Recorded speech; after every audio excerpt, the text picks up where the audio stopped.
Antalya'nın mor üzümü severler boyu uzun aley. İmamın küçük kızını sarsam ne zaman ne zaman ne zaman, sevsem ne zaman ne zaman ne zaman. Saran kollar yorulur mu bir zaman, seven kollar yorulur mu bir zaman, saran kollar yorulur mu bir zaman, seven kollar yorulur mu bir zaman.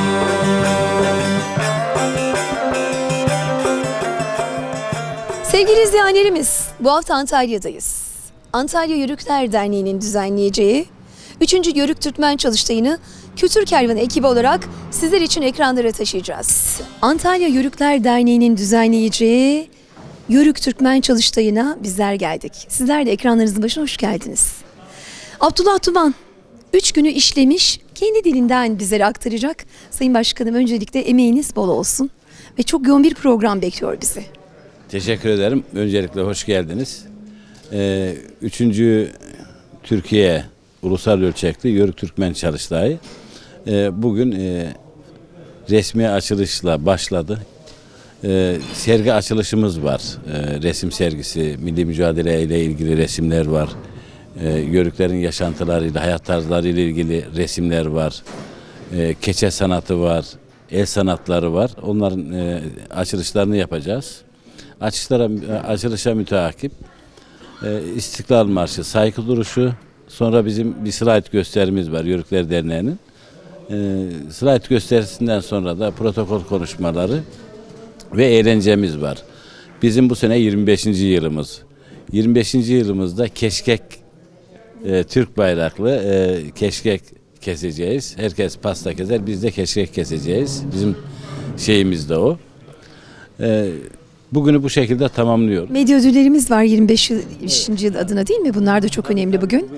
Ulusal medyadan katılacaklar. Evet, ulusal medyadan katılacaklar. Medya ödüllerimiz var. 14 tane ulusal gazetemize, televizyonumuza medya ödülleri vereceğiz. Bunlar bu medya ödüllerini bize olan ilgilerini dikkate alarak belirledik. Yani yörüklerle ilgili haber yapan işte ATV, A Haber, Ülke TV, Kanal 7, Fox TV var, Akit TV var, işte Yurt Haber var. Yani var, yani bir yıl. Onlar bugün ödül alacaklar 25. yıl adına. Evet. Onlar ödüllerini alacaklar. Ve bu birinci günümüzü tamamlıyoruz. Peki, ondan sonra da TRT İstanbul Radyosu'ndan gelen bir sanatçımız Uğur Önür konseriyle de geceyi tamamlayacağız herhalde, değil mi? Evet. Uğur Önür konseriyle de geceyi tamamlayacağız. Siz bana destek olun, bayağı bir yoruluyoruz. Yok, yoğunluk vardı, biz de akışı aldık, takip etmeye çalışıyoruz efendim. Yarın öğleden önce 2 oturum olmak kaydıyla, öğleden sonra da 2 oturum, 4 oturumla Cuma gününü tamamlıyoruz.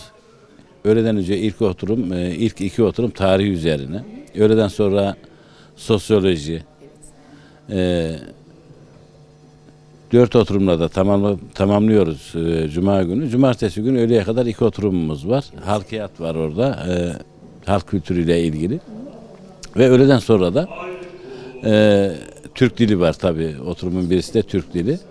Öğleden sonra da 350'ye yakın dernek katılacak. Bir kısmı arkadaşlarımızın geldi, bir kısmı yarın geliyorlar. Onlarla kendi aramızda diyalektiği nasıl geliştiririz? Kendi aramızda birlik kültürünü, beraber hareket etme kültürünü nasıl geliştirir? Onlar üzerinde de çalışmaya başlayacağız. Bu çalışma pazar günü öğleye kadar devam edecek.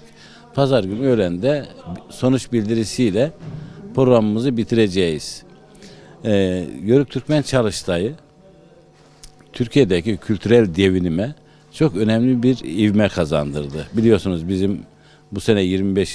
şölenimizi yapacağız. Uluslararası Büyükşehir Belediyesi ile birlikte. Getirdiği havayla o 25 yıllık kültür hareketlerini Çalıştay bilimsel yönüyle biraz geçti gibi bir şey. Bu da bizi mutlu ediyor. Önemli olan bilimin öne çıkması, bilimi öne çıkarmak. Bu da bizi mutlu ediyor. Çalıştay'ı biz tek başımıza yapmadık. Bizim en büyük ortağımız, ana sponsorumuz Muratpaşa Belediyesi ve dolayısıyla Ümit Uysal Başkanıma çok teşekkür ediyorum burada. Arkasından Kepez Belediyesi ortağımız Hakan Tütüncü Başkan'a teşekkür ediyorum. Döşemealtı Belediye Başkanımız ortağımız Turgay Genç Başkanıma teşekkür ediyorum. Yine ortağımız Akdeniz Üniversitesi Mustafa Ünal, Profesör Doktor Mustafa Ünal hocamıza çok teşekkür ediyorum. Ve 5. ortak da Antalya Yörükler Derneği.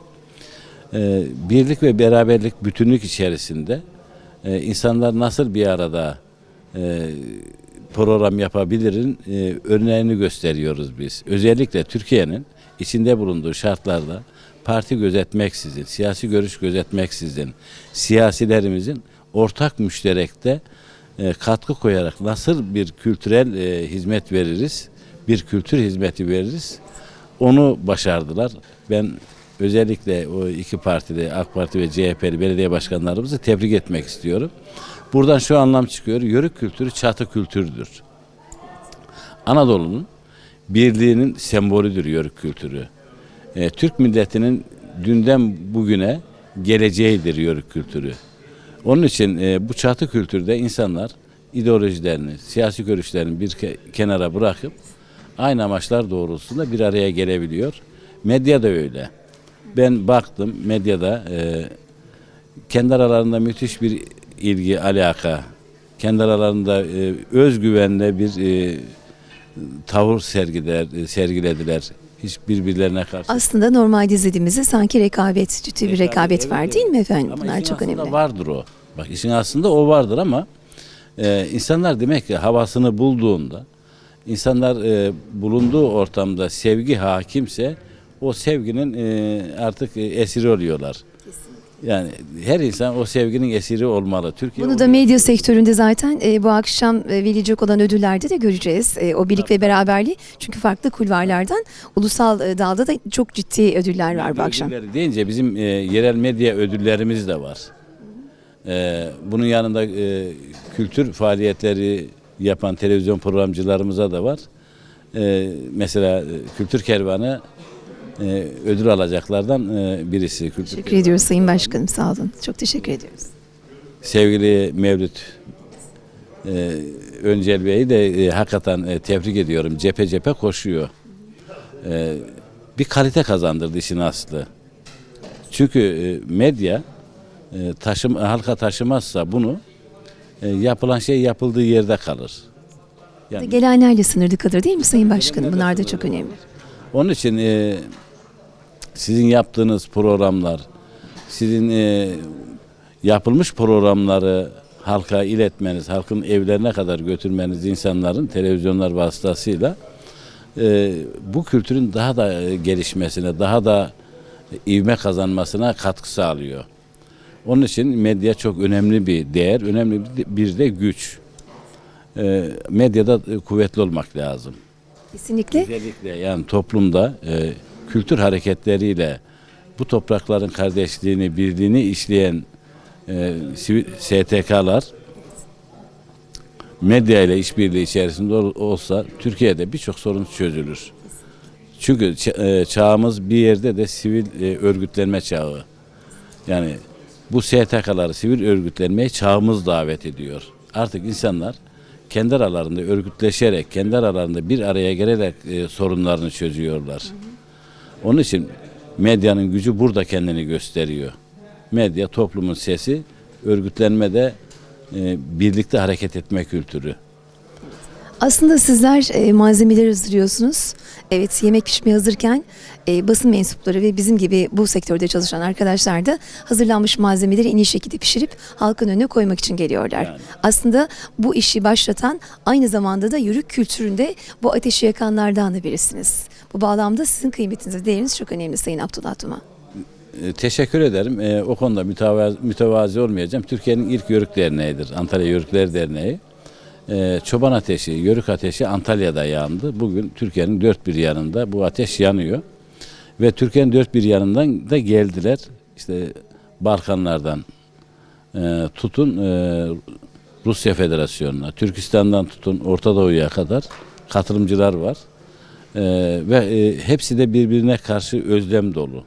Yani bizim 7 bölgemizden gelen dernek başkanları arkadaşlarımızla şunu gördüm bugün. Yan yana oturuyorlar, sohbet ediyorlar ama hala özlemleri bitmiyor. İnsan yanındaki insanı özler mi? Özler. İşte bu yörük kültürüdür, bu yörük duruşudur, yörük tavrıdır. Evet, özellikle de birbirlerine hitap ederken bu benim akrabam, bu benim akrabam şeklinde üzerine basarak vurguluyorlar. Doğudaki de akrabamız, batıdaki de akrabamız. Bu sizin düzenlemiş olduğunuz bu büyük organizasyonda da akrabaların buluşmasında da faydalı oluyorsunuz. Bize de çok teşekkür ediyoruz efendim. Bu anlamda biz 100 yıllık, 150 yıllık, 200 yıllık ayrılmış akrabaları buluşturduk. Çok şahitim ben bunlara. Mesela bizim kendimizde aynı şekilde ta anamla kuzenleri küçük yaşta ayrılmışlar. Aşağı yukarı 70 sene sonra falan bir araya geldiler. Hep bu derneklerin organizasyonları sayesinde oldu. Eskişehir'de şahit olduğum, Bilecik Söğüt'te şahit olduğum bir olay anlatayım. Bizim ilk o 95-96 yıllardaki Eskişehir Dernek Başkanımızın 150 yıllık bir ayrılıklarını birleştirdiklerini gördüm ben. Orada tanıştılar, bizim çadırda tanıştılar. Yani bunlara da vesile olduk. Bunlar kıymetli şeyler. Bizi yoğun bir program bekliyor. Biz de vakit kaybetmeden salona gidelim. Birazdan açılışımız olacak. Size çok teşekkür ediyoruz efendim. Teşekkür ediyorum, sağ olun.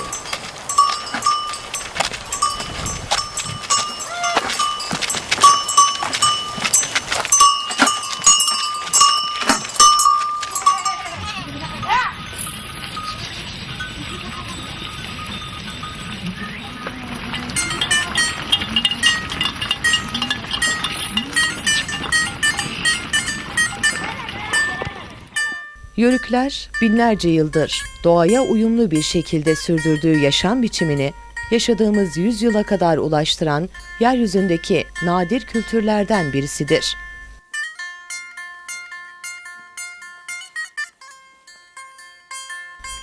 Kadim kültürümüzün yüzyıllardır taşıyıcısı olan yörükler, milli kültür sevdamızın bir ifadesi olarak kendi derneklerini 1994 yılında kurmaya başladılar.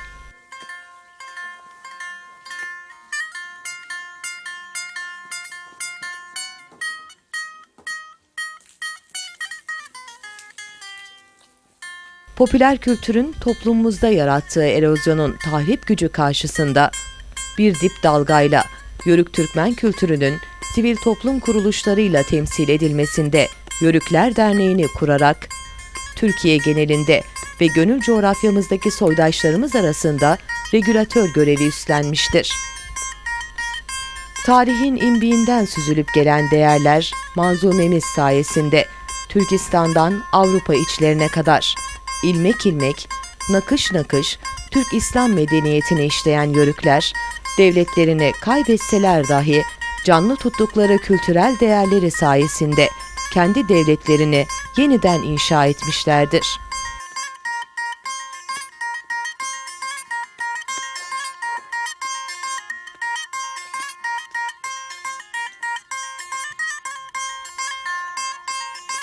Tarihte kurulmuş bütün Türk devletleri, Türk kültürünün bir ürünü olmasının yanında ya çağdaşıdır ya da devamıdır.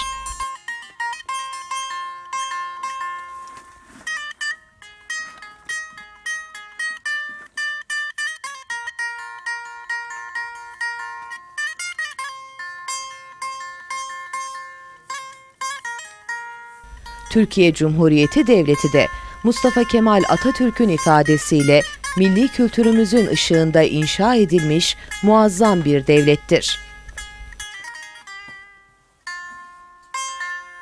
Yörükler, milli kültürümüze sahip çıkarken yerli kültürlerin yaşamasına da ışık tutmuş ve bir zenginlik olarak kabul etmiştir.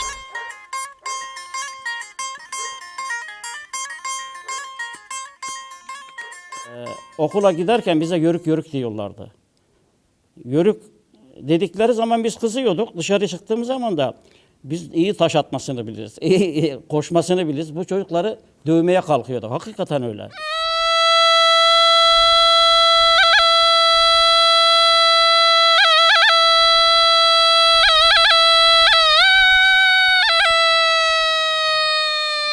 Ben zannediyordum ki ya yörük bir Antalya'da bir Konya'da var.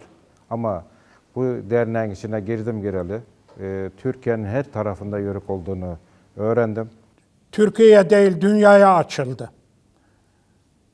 Hatta şunu söyleyebilirim ki Hasan arkadaşımla 1975 senesinde Kıbrıs'a gittik. Kıbrıslılar söylerdi, Barış Harekatı'na yeni çıkmış. Sizin bu pilotlar yörük varmış sizin orada.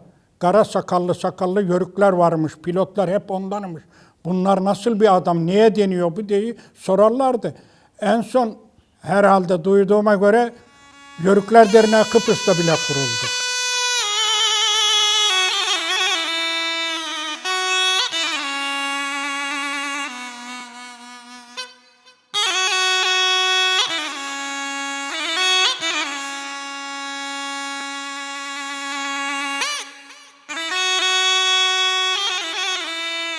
...1952 doğumlu, Burdur Bucak Kızırlı Köyü'nde doğumlu. Göçmen olarak Gökçeada'ya taşıdılar. Gökçeada'da kalırken bu Antalya Yörükler Derneği'nin kurulduğunu duyduk. Biz de kuralım dedik. 2017'de derneği kurduk.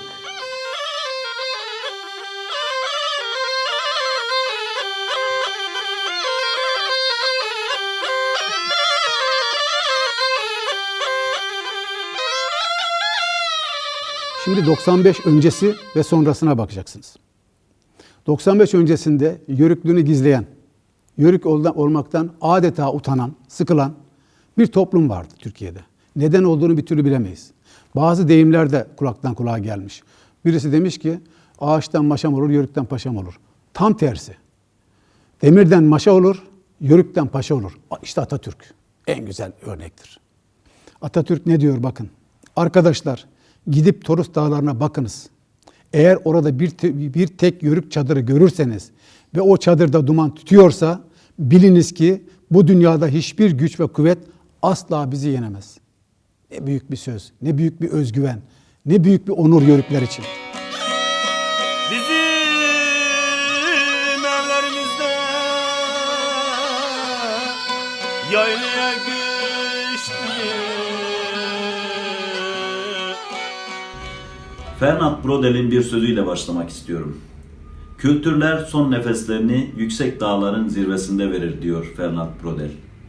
Biz de Türk kültürünün kadim bekçiler olan yörükler son nefeslerini hiç de vermeye niyetli değiliz. O yüzden diyoruz ki bu Türk kültürü aşınmayacak ve biz bunun aşınmaması için gereken mücadeleyi hem akademik anlamda hem de sosyo-kültürel anlamda vermeye devam edeceğiz. Bu bağlamda baktığımız zaman sevgili Peygamber Efendimizin de bir çoban olduğunu ve onun da koyun güttüğünü hepimiz biliyoruz. Sahabelerden birisi geliyor, diyor ki ya Resulallah bütün peygamberler koyun gütmüştür, doğru mudur diyor. Peygamber Efendimiz cevaben evet doğrudur diyor. Peki siz de güttünüz mü diyor. Evet ben de güttüm buyuruyor. Dolayısıyla bir peygamber mesleği olan çobanlık ve kadim yörük kültürü, konar göçer hayat tarzı yok olmaya ve sonlandırılmaya asla müsaade edilmemeli. Bu bağlamda 1994 yılında Antalya Yörükler Derneği'ni kurarak bu kültüre büyük katkı sağlayan Antalya Yörükler Derneği Başkanımız Sayın Abdullah Duman'ın öncülüğünde yakılan yörük ateşinin artık ayyuka çıktığını hepimiz görüyoruz.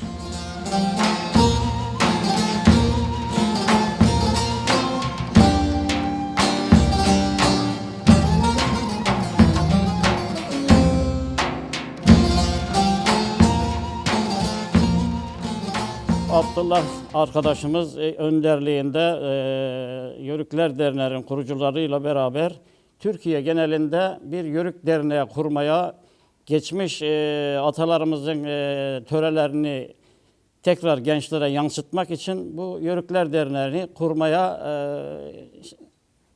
kurmak istedik. Genç olanlara da sokakta ündürsünüz yalınız.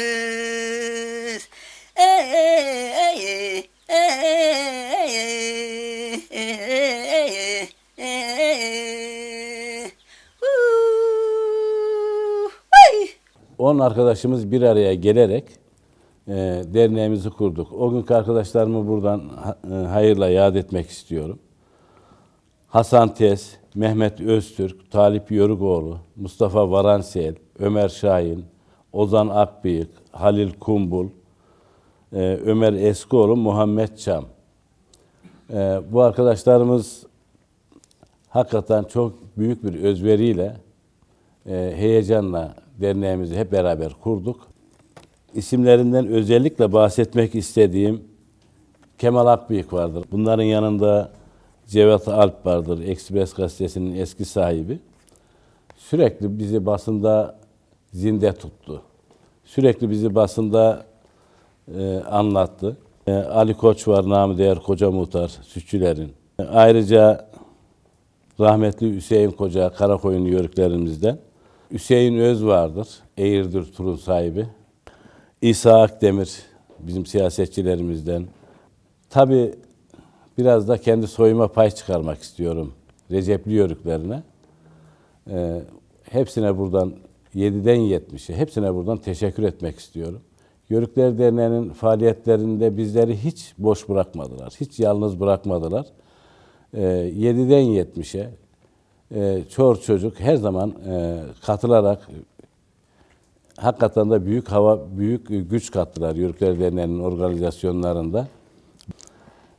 Bunların yanında beylerimiz var. Tabii bu hareketin sosyolojik, kültürel, ekonomik bir yığın boyutu var. Süleyman Sural rahmetli anıyorum. Allah rahmet eylesin. Zafer Yörük, Yörük beylerimizden yine. Ömer Fettahoğlu, Osman Çiçekdağ ve son 2 yıldır da beyliğimizi yapan Hamdi Sarıca. Hamdi Sarıca bir işi yaparken 3 yıl üst üste yapmadan kesin bırakmaz. Hoşuna da giderse herhalde ömrü vefa ettiğince de devam eder. Böyle bir gönüllü arkadaşımız, gönüllü kardeşimiz. Kendisi atasporlarımıza çok katkı sağlıyor. Bazı spor kulüplerine katkı sağlıyor. Bunun dışında yörük kültürüne sağladığı katkı tartışılmaz. Hamdi Sarıca sayesinde Antalya Yörük Beyi, Türkiye'nin beyler beyi gibi olmaya başladı. Denizin mavisinde yok olur deli gönlüm. Nazar eder toroslara yol alır deli gönlüm. Denizlerin mavisinde yok olur deli gönlüm. Nazar eder toroslara yol alır deli gönlüm. Yörük Türk'ün özüdür, kulağıdır gözüdür. Vatan, millet ve bayrak yörüğün ilk sözüdür. Yörük Türk'ün özüdür, kulağıdır gözüdür. Vatan, millet ve bayrak yörüğün ilk sözüdür. 95'li 94'lü yıllarda da Abdullah Başkan'ın başkanlığında ilk derneğimiz Türkiye'de kurulmuştur. Yer temininde de büyük katkılarımız olmuştur. Çok güzel şeyler yaptı derneğimiz ve başkan başta olmak üzere, Allah razı olsunlar. Bir hayli sayılarda beylerimiz geldi geçti zaman zaman derneğimizin başına. Hepsinin büyük katkıları vardır.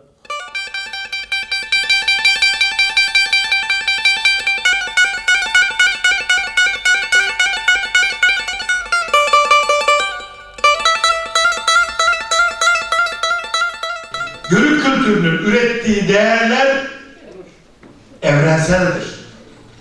Sadece bizim milletimize has değildir. Bizim milletimize has bir demlenmiş yaşam şeklidir ama değerler manzumesi olarak bütün dünyaya ışık tutabilecek niteliktedir. İşte bu çalıştayları o yüzden yapıyoruz. Dünyaya da ışık tutsun, Yörükler Derneği'nin kurulması sayesinde bütün yörükler mesela akraba, hısım akraba birbirine kaynaştı. Birbiriyle hep beraber olduk. Yani Türkiye genelinde yörüklerle hepimiz tanıştık yani. Biz de bunun farkındalığını gösterip elimizden geldiği kadar eğitim konusunda da seminerler düzenleyip bu konuda da Antalya Yörükler Derneği olarak Türkiye'de işte çalıştaylar düzenleyip bu eğitim konusuna nereye gidiyoruz'a baktığımızda aynı gemide yaşıyoruz. Onun için bu kadim kültürümüze ne koyabilirsek, ne hizmet edebilirsek mutlu oluyorum. İnsanların bir araya gelmesi, bu şenliklerde, şölenlerde sadece insanların bir araya gelmesiyle, oradaki etkinlikle kalmıyor, dostluklar ediniliyor. Bugün Türkiye'nin neresine gidersen git, bir Yörük kardeşin, Yörük Dernek Başkanı bir kardeşi gibi karşılıyor ve inanılmaz bir bağ kuruluyor böyle. Bu birliklerde de vatan, millet, bayrak sevgisi pekiştiriliyor. Gençlerimiz buna aşılanıyor ve şu an çok sevindirici olan yönü Akdeniz Üniversitemizin başlamasıyla önce YÖRKAM, Yörük Kültürü Araştırma Geliştirme Merkezi, sonra da gençlerimize sahip çıkıp ÜNÜYÖR, Üniversite Yörük Gençlik kurulması ve buradan da tüm ülkemiz içerisindeki şu an 12-13 tane üniversiteye yayılması ve şu an yapacak olduğumuz çalıştayda da 40'a yakın Türkiye'den ve dünyadan önemli hocaların, tarihçilerin, sosyologların gelmesi, bu işe el atması gerçekten insanı o kadar duygulandırıyor ki mükemmel bir şey. Tabii bunlar olurken sizlerin emeği çok büyük.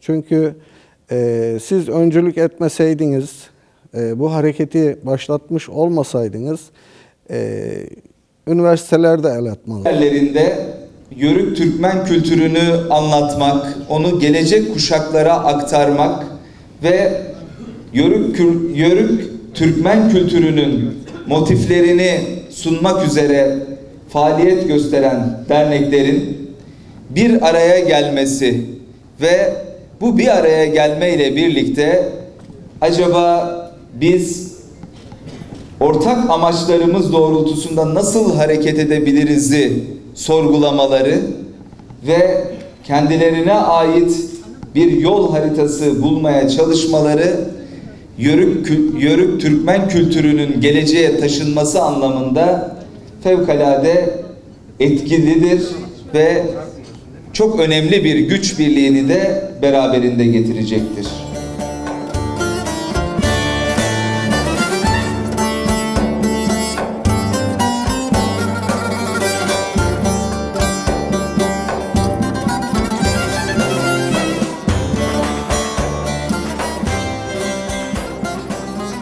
Yörük Kültür Hareketi bilerek, düşünülerek ve neticeleri hesap edilerek başlatılmış bir kültürel harekettir. Yörük kültürü öyle bir kültür ki her kültürle kaynaşmasını bilir, her değerle birleşmesini bilir. Anadolu'da var olan bütün değerlerle biz kaynaştık. Etle tırnak gibi olduk. Bu Yörük kültürünün genlerinden gelen bir birleşme arzusudur. Tarih boyunca, geçmişten günümüze bu böyle olmuştur. Derneği kurduğumuz zaman bütün bunları hesap ettik. Değerlerimizin yaşatılması azmini, ülkemizin birlik ve bütünlüğünü, devletimizin bekasını, bunların hepsini hesap ederek Yörükler Derneği'ni kurduk. Neticesini de bugün görüyoruz. Türkiye'nin dört bir yanında dernekler çığ gibi büyüdü. Bunlar bizi mutlu ediyor. Derneklerimizin hepsinde tek ses, tek yürek, vatanın bölünmez bütünlüğü, Türk milletinin birlik ve bütünlüğü, Türk gelenek ve ananelerinin yaşatılması azmi derneklerimizin birinci şiarı hedefi haline gelmiş.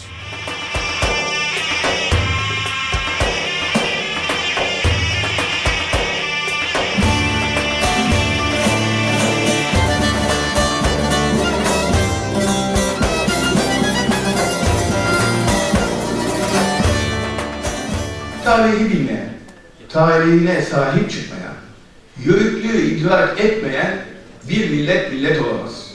Hele hele Türk milleti gibi. Hele hele Türk milleti gibi asırlardır millet olma mücadelesini en güçlü şekilde veren ve bu mücadeleye halen devam eden bir milletin tarihini ihmal etmesi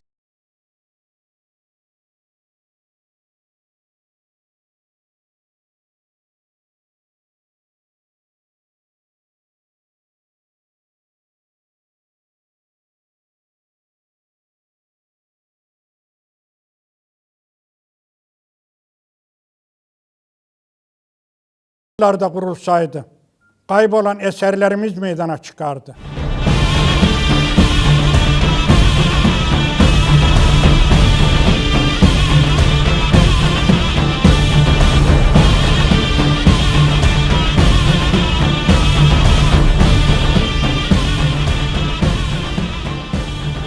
Ve yörük kültürü Anadolu'daki bizim kültürümüzün, medeniyetimizin, hani çadırlarda ana direk olur ya, orta direk. İşte bizim kültürümüzün, medeniyetimizin taşıyıcı ana sütunu, bizim Anadolu çadırının ana direği yörük ve Türkmen kültürüdür.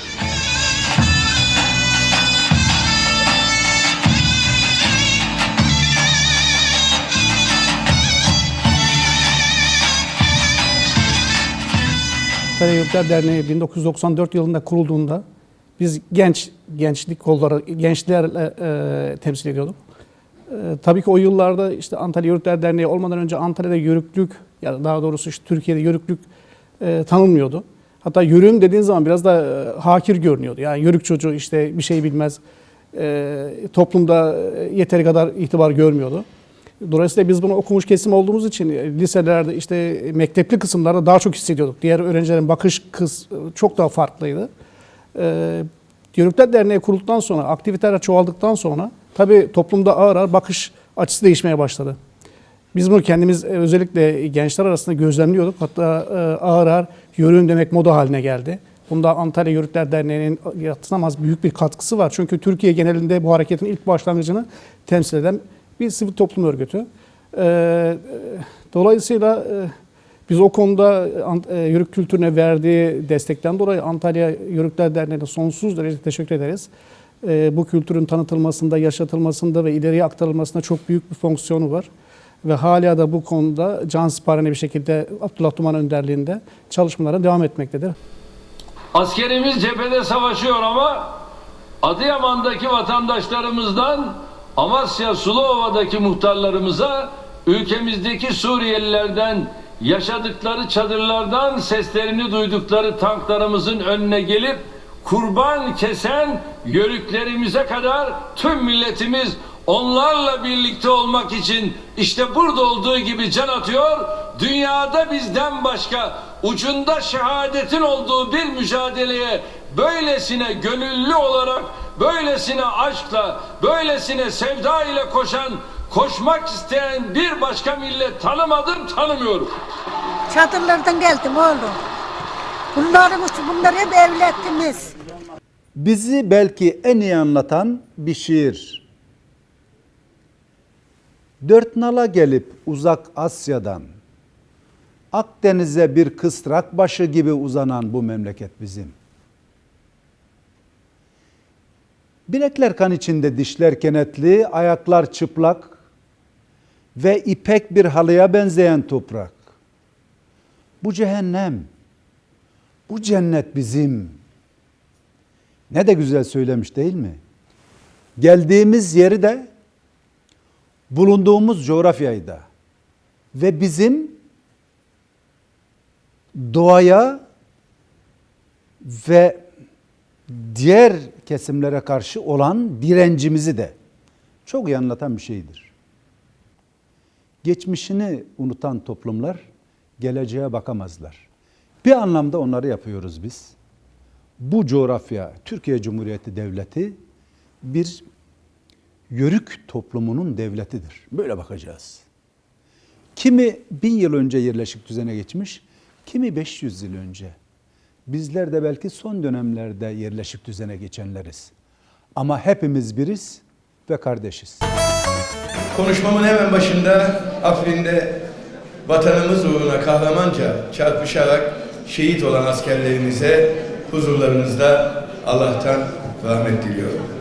Gazilerimize de acil şifalar diliyorum. Değerli arkadaşlar, hepinizin bildiği üzere ülkemiz çok zor bir dönemden geçiyor. Küresel güçler ve onların içimizdeki maalesef uzantıları, şebekeler güçlü bir Türkiye istemiyor. Bunu artık dost düşman herkes en iyi şekilde anlıyor, görüyor ve dirlik içinde önlemlerimizi ülkece alıyoruz. Bugüne kadar bu coğrafyada onlarca medeniyet kuruldu. Her medeniyet bu topraklarda yaşamanın bedelini yüzyıllardır, binlerce yıldır fazlasıyla ödedi. O yüzden 1071 yılından bu yana büyük medeniyetler kuran bizlere sürekli bir bedel ödettirme yaklaşımında bulunanlar elbette karşılarında güçlü bir Türkiye'yi, birbirine kenetlenmiş bir milleti bulmayı açıkçası hazmedemiyorlar. Onların bu isteğine ne mutlu ki milli bir şuurla karşılık veriyoruz. İşte Yörüklük bu şuurun en önemli hissedildiği bir kültürdür. Yörüklük aynı zamanda milliliktir. Yörük milli olmayan hiçbir şeyi kanıksamaz, kabul edemez. Yörükler hangi siyasi partiye sahip olursa olsun, hangi görüşten olursa olsun, milli meselelere adeta bir kurtuluş savaşı duygusuyla yaklaşır. O yüzden bu çalıştay son derece önemli. Üçüncüsü yapılıyor. Değerli Muratpaşa Belediye Başkanımız gerçekten bu organizasyonda ev sahibi olarak Abdullah Duman Başkanımızla birlikte çok önemli bir kültürümüzü, geleneğimizi ve öylesine ihtiyacımız olan şu dönemde gündemde tutarak milli şuurumuza çok önemli bir katkı sağlıyorlar. Biliniz ki küresel güçlerin yeni Bizans oyunlarını bozacak olanlar yine sizlersiniz. Ülkemizin her köşesinden çalıştaya katılan değerli akademisyenlerimizin katılımları Yörük kültürümüzün önemini de ayrıca vurgulamış, beni de fevkalade mutlu etmiştir. Bu çalıştaya katılan kıymetli akademisyenlerimizin milli kültürümüzü yaşatma konusunda çok önemli bir katkı koyduklarının altını bir kez daha çizmek isterim. Bundan tam 24 yıl önce 1994 yılında Abdullah Başkan Antalya'da Yörükler Derneği'nin kurulmasında büyük katkıları olmuştu. O günden bu yana gelinen süreci ben de şahsen gazeteci, Ticaret Sanayi Odası Başkanı, belediye başkanı her sıfatımla izledim, takip ediyorum. Gerek belediye başkanlığı yaptığım dönemde, gerekse diğer görevlerinde her zaman Yörük kültürünün tanınması, gelişmesi ve bilimsel çalışmalara imza atılması için şahsen elimden gelen bütün desteği verdim. Bu çalıştayın bugün yapılıyor olması, bu 1994 yılında küçücük adeta bir yerde kurulan bir dernek ve onun başkanı Abdullah Duman sayesinde gerçekleşmiştir. Tabii ki ona destek veren çalışma arkadaşlarıyla birlikte. O dönem belki de yeterince önemsenmeyen bu konu bir anda bir çığ gibi bütün illerde karşılık buldu.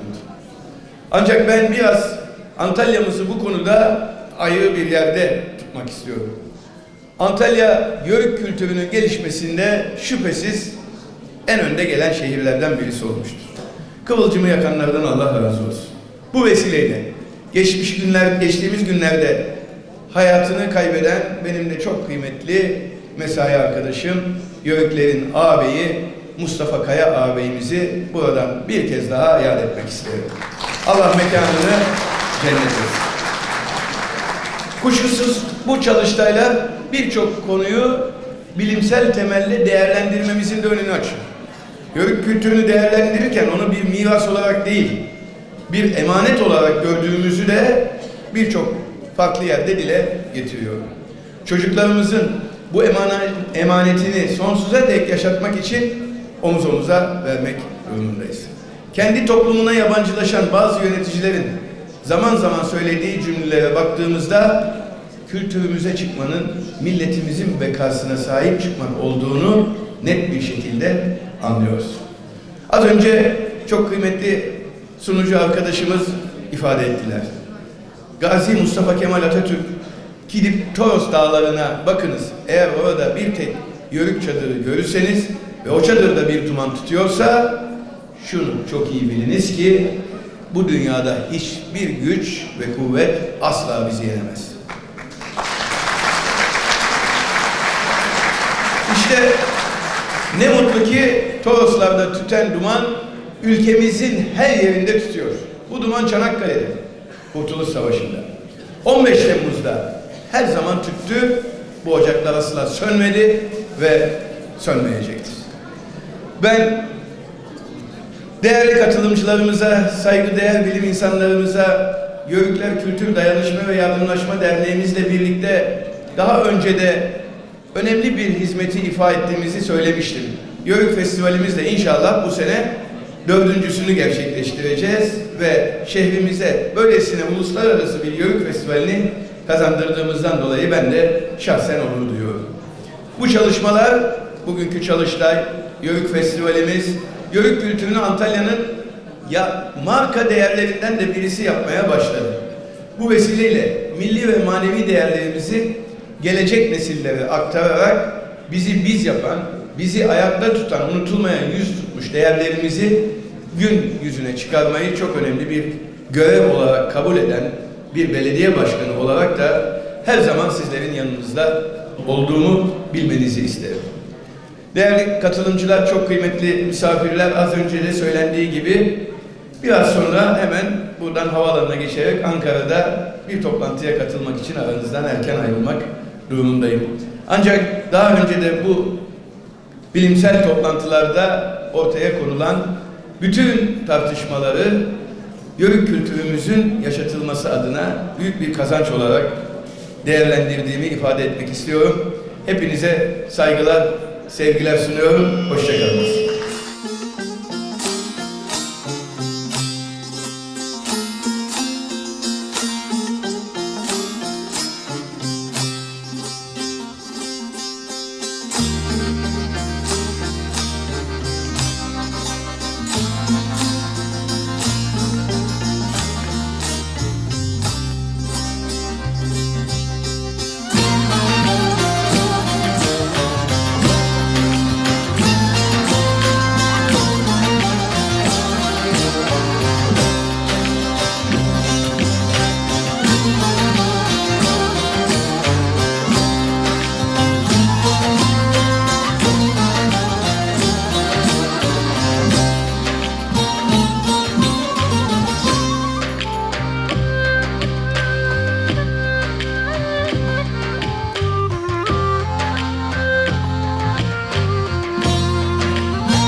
Saygıdeğer konuklar, Adriyatik'ten Türkistan'a kadar yerli değerlerle kaynaşma yaşayan ve bunu zenginlik sayan Türk milletinin kültürel altyapısını oluşturan Yörük Türkmen kültürünün meydana getirdiği medeniyete çadır medeniyeti dense yeridir. Yörük Türkmen kültürünün en temel değeri Türk dilidir. Türkçemize sahip çıkalım. Türk dili, Hazreti Adem'e vahiy ile öğretilen dillerden birisidir. Bir yönetim ve bilim dilidir. Pek duymadığımız bir söz ama bundan sonra bilim adamlarımızdan bunu sıkça duyacağız. Yörük, sabah gözünü açtığında yeşili görmezse gözlerinin ama olacağını düşünür. Doğada var olan hiçbir canlının boşuna yaratılmadığını düşünür ve Cenab-ı Hakk'ın yarattığı bütün değerleri kendisine kutsal bir emanet olarak kabul eder. Yörük ormanları sever, korur, ormansız bir hayatı düşünemez. Bundan 60-70 yıl önce Yörüklerin Anadolu'daki orman sayısına eşdeğer malı vardı. Buna rağmen ormanlar çoğalarak gelişir, bakir kalıyordu. Ne gariptir ki Türk dilini en yalın bir şekilde bugünlere taşıyan ve konar göçer hayatın son temsilcisi Yörükler, ormanlara verdikleri zararlardan dolayı yerleşik hayata zorlanıyorlar. Dolayısıyla tabiatta var olan bütün canlı cansız varlıklar Yörükler ayrı kalışlarına ağıtlar yapıyorlar. Maalesef bu ağıtı ancak bir Yörük duyabilir.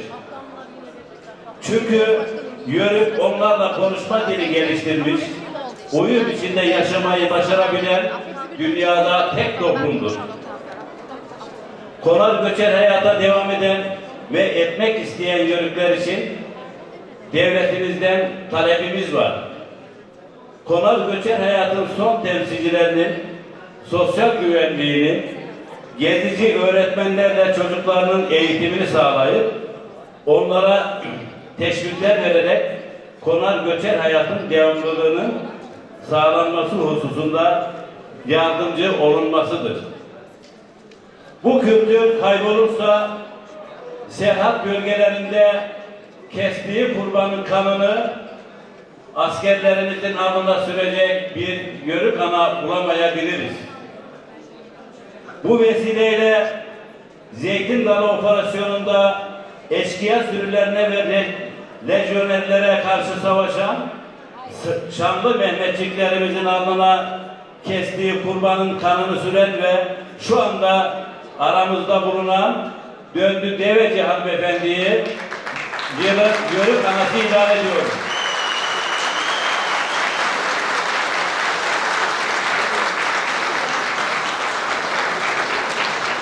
Kıymetli misafirler, bugün milletçe devletlerin kuşatması altındayız.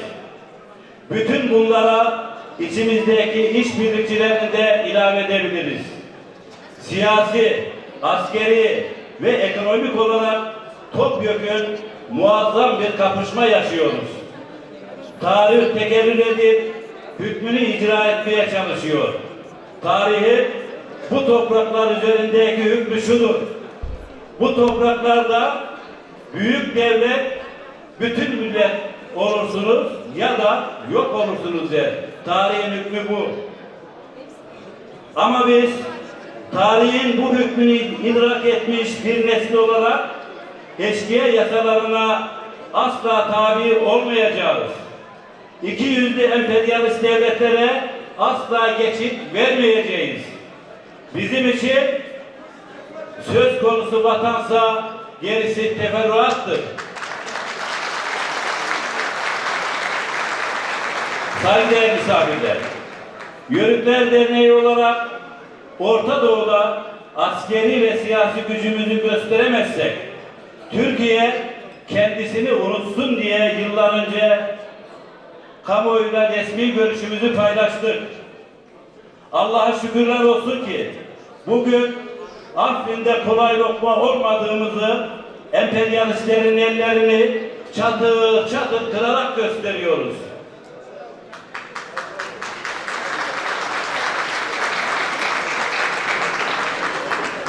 Büyük Yörük Gazi Mustafa Kemal Atatürk, komşuda çıkan bir yangının sadece komşuyu değil, etrafını da yakabileceğini düşünmek gerekir ve tedbir alınmasını öğütler.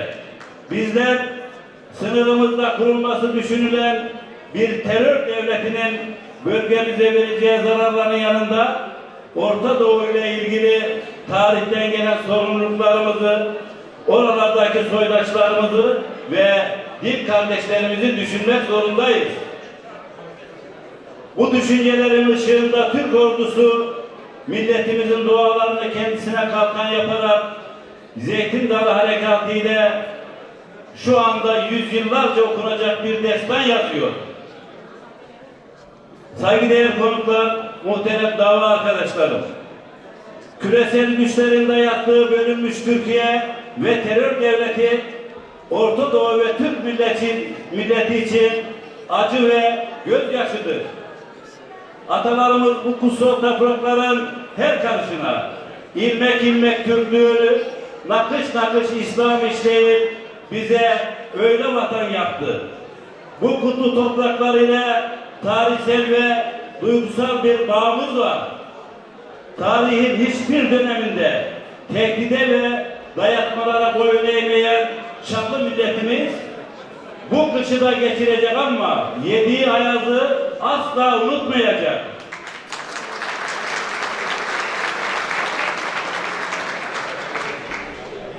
Bu bölgede yani Anadolu'da, sınırlarımızda işbirlikçi teröristlere silah ve lojistik sağlayan başta Amerika Birleşik Devletleri olmak üzere bütün emperyalist devletleri Yörük Türkmen camiası olarak Türk milleti adına terörist devlet olarak ilan ediyoruz.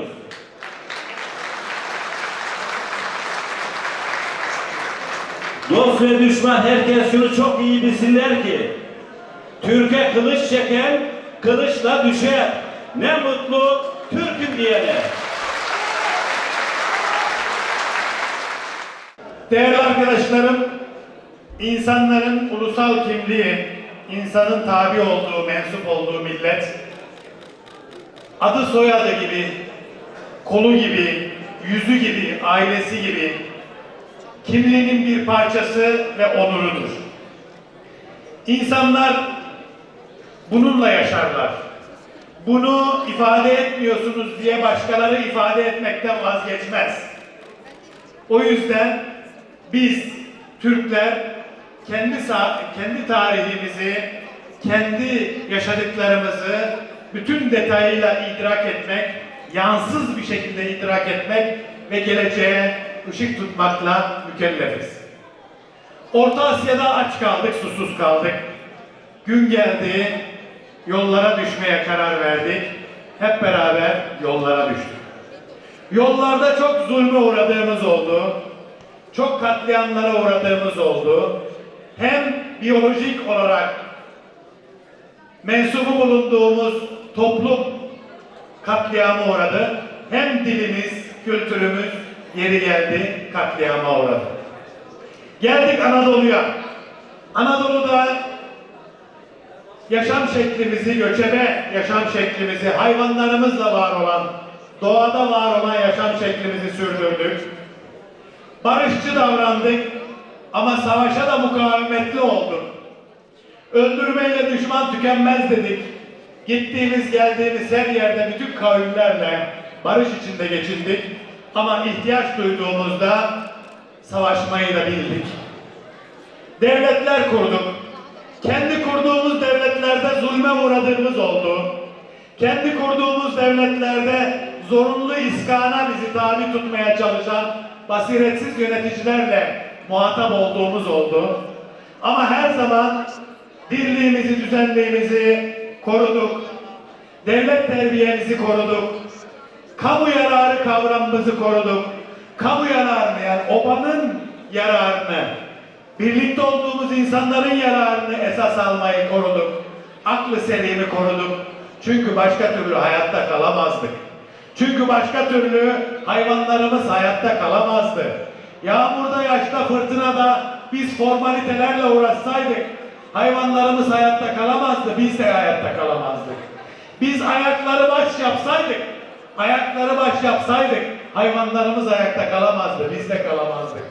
Yok olurduk, yaşayamazdık. O yüzden formalitelerle vakit geçirmedik. Biz her zaman gerçekçi ve paylaşımcı davrandık. Obamızdaki her şeyi paylaştık. En akıllımızı obamızın lideri yaptık.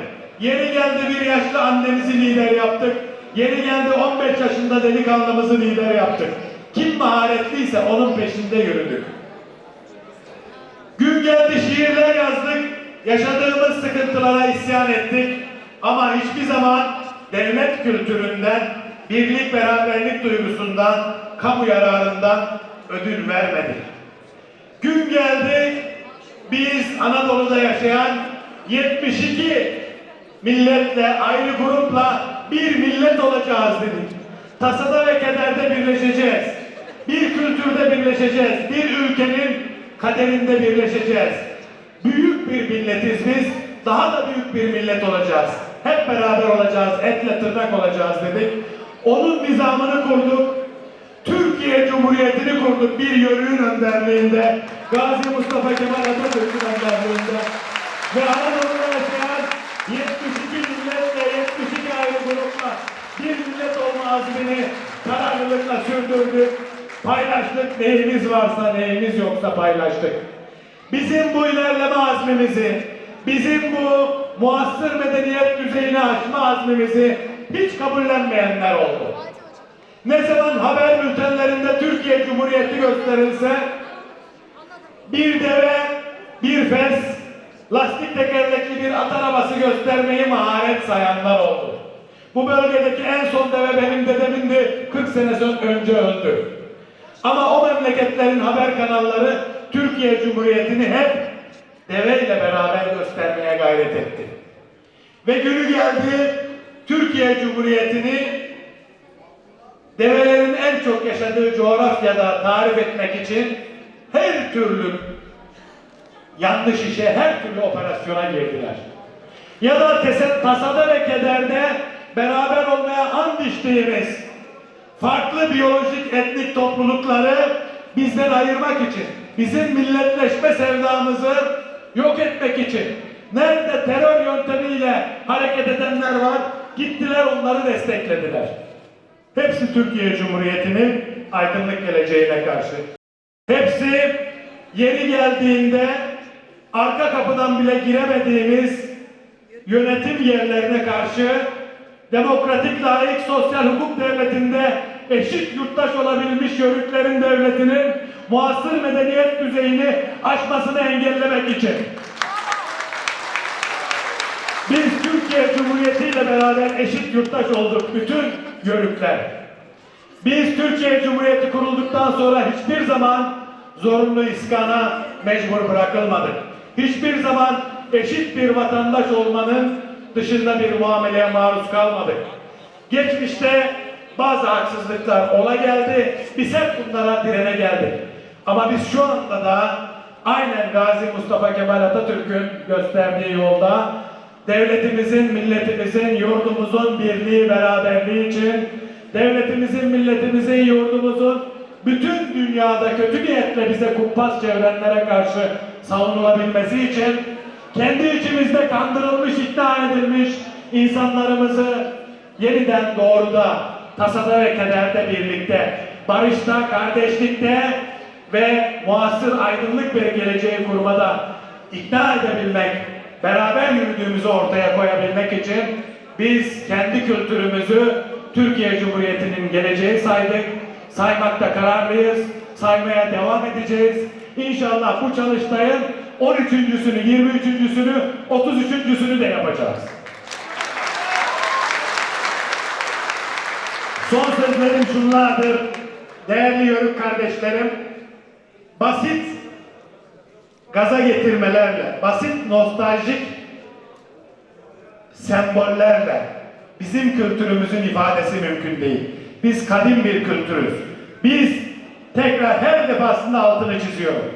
Biz doğayla, tabiatla son derece barışık bir kültürüz.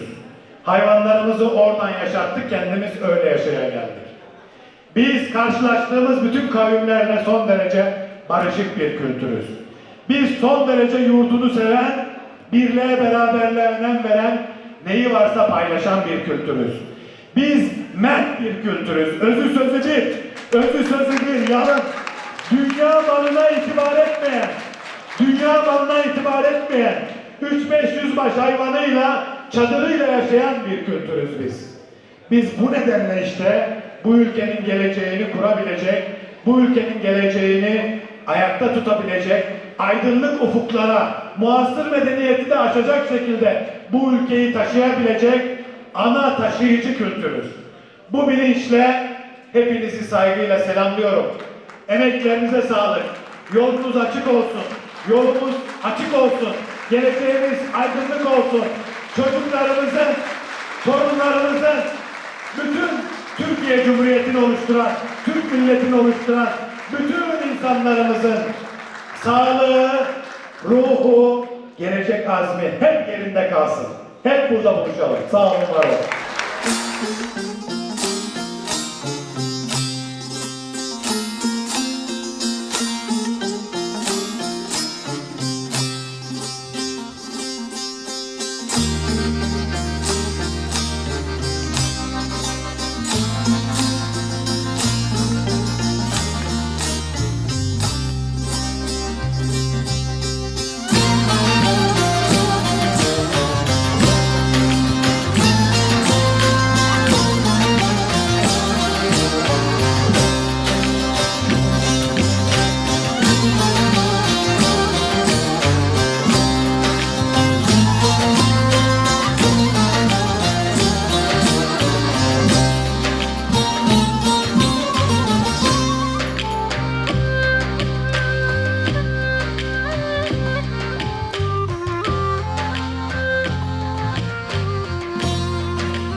Kıymetli konuklar, düzenleyicileri arasında olmaktan mutluluk duyduğumuz Yörük Türkmen çalıştayımızın hayırlı uğurlu olmasını öncelikle temenni ediyorum.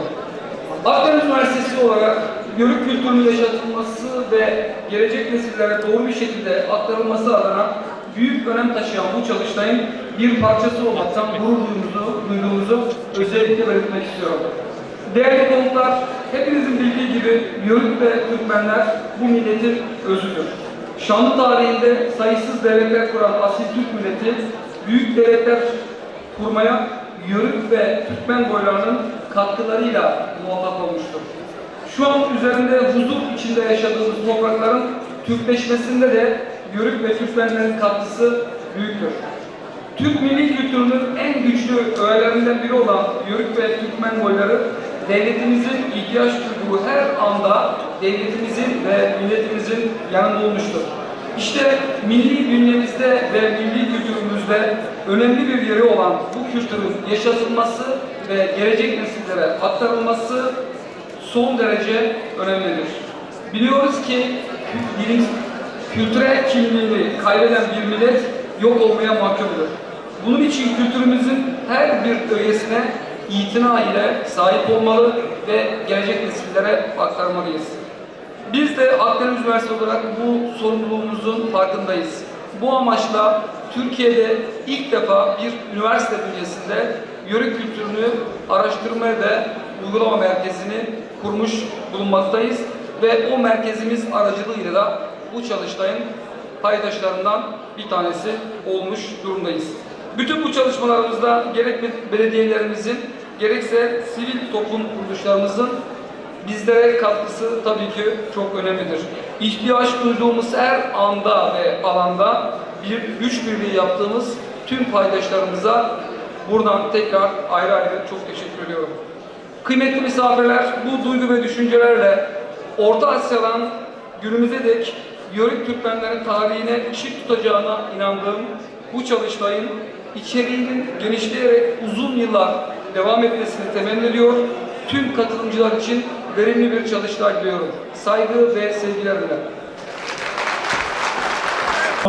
Oğuz Kağan'dan İslamiyet'i ilk kabul eden beyimiz Satuk Buğrahan'ı bana Anadolu'nun fetih kapılarını açan Sultan Alparslan'dan Türkiye Cumhuriyeti'nin kurucusu Gazi Mustafa Kemal Atatürk'e kadar şanlı bir tarihimiz var. Nizam-ı Mülk gibi, Sarı Saltuk, Nene Hatun, Sütçü İmam gibi erenlerimiz, kahramanlarımız, koç yiğitlerimiz var. Ötüken'den Horasan'a, Semerkant'tan Saraybosna'ya kadar köklü bir kültürümüz, özünü koruyan bir töremiz var. Orta Asya bozkırlarından çıkıp geldiğimiz ilk günkü gibi bayasını koruyan asil, saf ve temiz bir milletimiz var.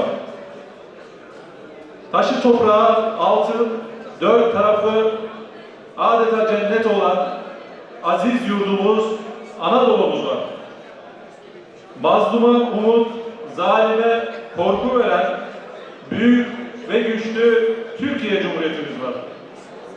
Bu güzelliklere sahip olmanın, bu toprakların büyüttüğü bir insan olmanın, Türkmen olmanın, Yörük olmanın, Türk olmanın onur ve gururunu hep birlikte yaşıyoruz. Ve bununla birlikte kültürümüzün kaynağı, pınarı olan Yörüklük geleneğini derneklerle, vakıflarla, şenliklerle, şölenlerle, bu yaptığımız çalıştaylarla hep birlikte yaşıyor, yaşatıyoruz. İşte bugün de 3. Yörük Türkmen Çalıştayı'nın açılışında birlikteyiz.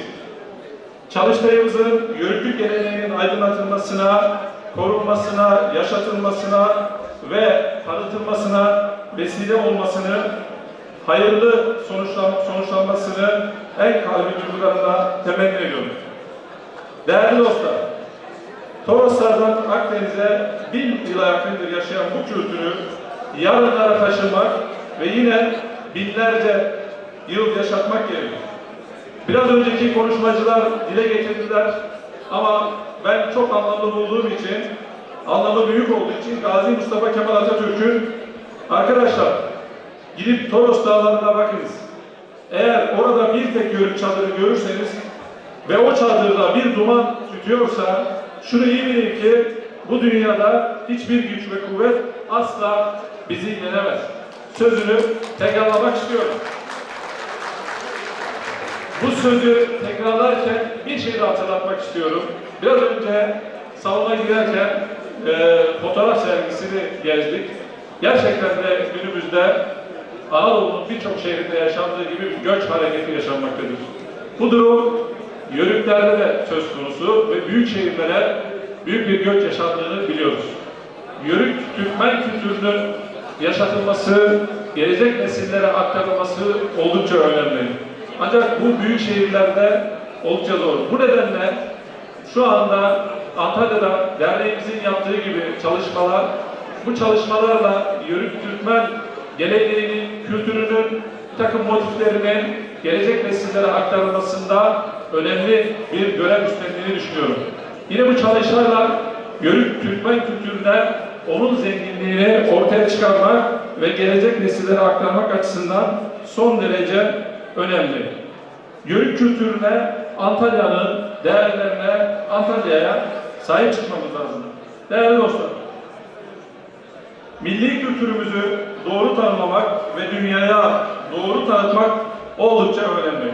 Kültürümüzün, adımızın, namımızın, şanımızın nice bin yıllar bu topraklarda yaşaması için hepimize çok iş düşüyor. Hep birlikte, el birliğiyle, kamu, özel sektör, sivil toplum işbirliğiyle güzel işler yapacağımıza, yörük kültürümüzü ve Antalya'nın değerlerine sahip çıkacağımıza inanıyorum. Bu inanç ve düşüncelerle çeyrek asırdır yörüklere, Türkmenlere ve onların değerlerine sahip çıkan Antalya Yörükler Derneği'nin 25. yılını da kutluyorum. Bu çalıştayın hazırlanmasında emeği geçen başta Muratpaşa Belediye'miz olmak üzere derneğimize, Akdeniz Üniversitesi Rektörlüğü'ne ve diğer emeği geçen herkese teşekkür ediyorum. Çalıştayın hayırlı sonuçlar doğurmasını temenni ediyorum. Hepinize saygı ve sevgilerimi iletiyorum ve Antalya Valimiz Sayın Müdür Karaoğlu'nda selamlarını ve çalıştayın başarılı geçmesi temennilerini iletiyorum. Yine sözlerimi bitirirken bugün ülkemizin birlik ve bütünlüğü için terörle mücadele kapsamında Afrin'de şehit düşen kahraman askerlerimize Allah'tan rahmet diliyorum. Gazilerimize şifalar diliyorum. Bütün 80 milyonun kalbini onlarla birlikte olduğunu, yüreğin onlarla birlikte olduğunu bir kez daha ifade ediyorum. Hepinize saygı ve sevgilerimi sunuyorum. Vatan yapan, bu milleti devlet sahibi yapan kardeşlerim. 1990'lı yıllarda ben danışmandım o dönemin hükümetinde. Memleketin hali ahvali pek iyi değildi. Abdullah Duman Başkanımızla o günkü kötü şartlar içerisinde bir çıkış yolu ararken Abdullah Duman Başkanımızın arzusu, isteği üzerine yörük ateşini yakmaya karar verdik. Benim tabii küçük yardımlarım oldu. O ateşi kendisi yaktı ve memleketin dört bir tarafında kara çadırı yeniden kurdu, inşa etti. Bu vesileyle Abdullah Duman'a da bütün dünyadaki yörükler ve Türkmenler adına teşekkürlerimi ve takdirlerimi ifade etmek isterim. Kendisi bana göre başardığı bu büyük işte tarihsel bir şahsiyet haline şimdiden gelmiştir. Ve çok değerli, çok önemli bir insandır. Başardığı işe baktığınız zaman. Değerli misafirler, 1990'lı şartların o önümüzdeki kötü tablosu içerisinde memleketin birlik ve beraberliğini nasıl sağlarız arayışında zihnimizde ilk teşekkül eden şey Yörüklerin derlenip toparlanması olarak teşekkül etti. Sonra sağ olsun bütün arkadaşlar Abdullah Başkan'ın riyasetinde büyük emek verdiler. Bu iş dallandı, budaklandı. Çok önemli işler yapıyor. Sonra biz geldik 15 Temmuz'a. 15 Temmuz gecesi şimdiki İçişleri Bakanımız Süleyman Soylu'yla TRT'yi darbecilerden kurtarmaya gittik. Dönüşte meclise dönüyorduk. Bu arada meclis bombalanıyordu. Dönüşte Süleyman Soylu'ya dedim ki Sayın Bakanımıza, ya dedim bu devlet bu kadar alçağı nasıl içine almış yani? Bu kadar soysuzu nasıl bünyesine almış? İnanamıyorum dedim. O gün ve ondan sonraki günlerde 1990'ların bölünme korkusu içinde aklıma, zihnime nasıl yörükler geldiyse o gecede ve ondan sonraki gecede inanın her zaman şunu düşünmüşümdür. Bunu söylemekte de hiçbir sakınca görmüyorum. Devlet kadroları bundan sonra Yörük çocukları, o kurucu iradenin torunları olan Yörük çocuklarıyla ağırlıklı olarak doldurulmalıdır. Neden? Herkesin anlayabileceği basit bir nedeni var. Çünkü hiçbir Yörük çocuğu, Yörük terbiyesi almış hiçbir vatan evladı, ülkesine, devletine sadakat konusunda bir zaaf göstermez. Hiçbir Yörük çocuğu, anasından babasından Yörük terbiyesi almış hiçbir Yörük evladı ülkesini emperyalistlere satmaz.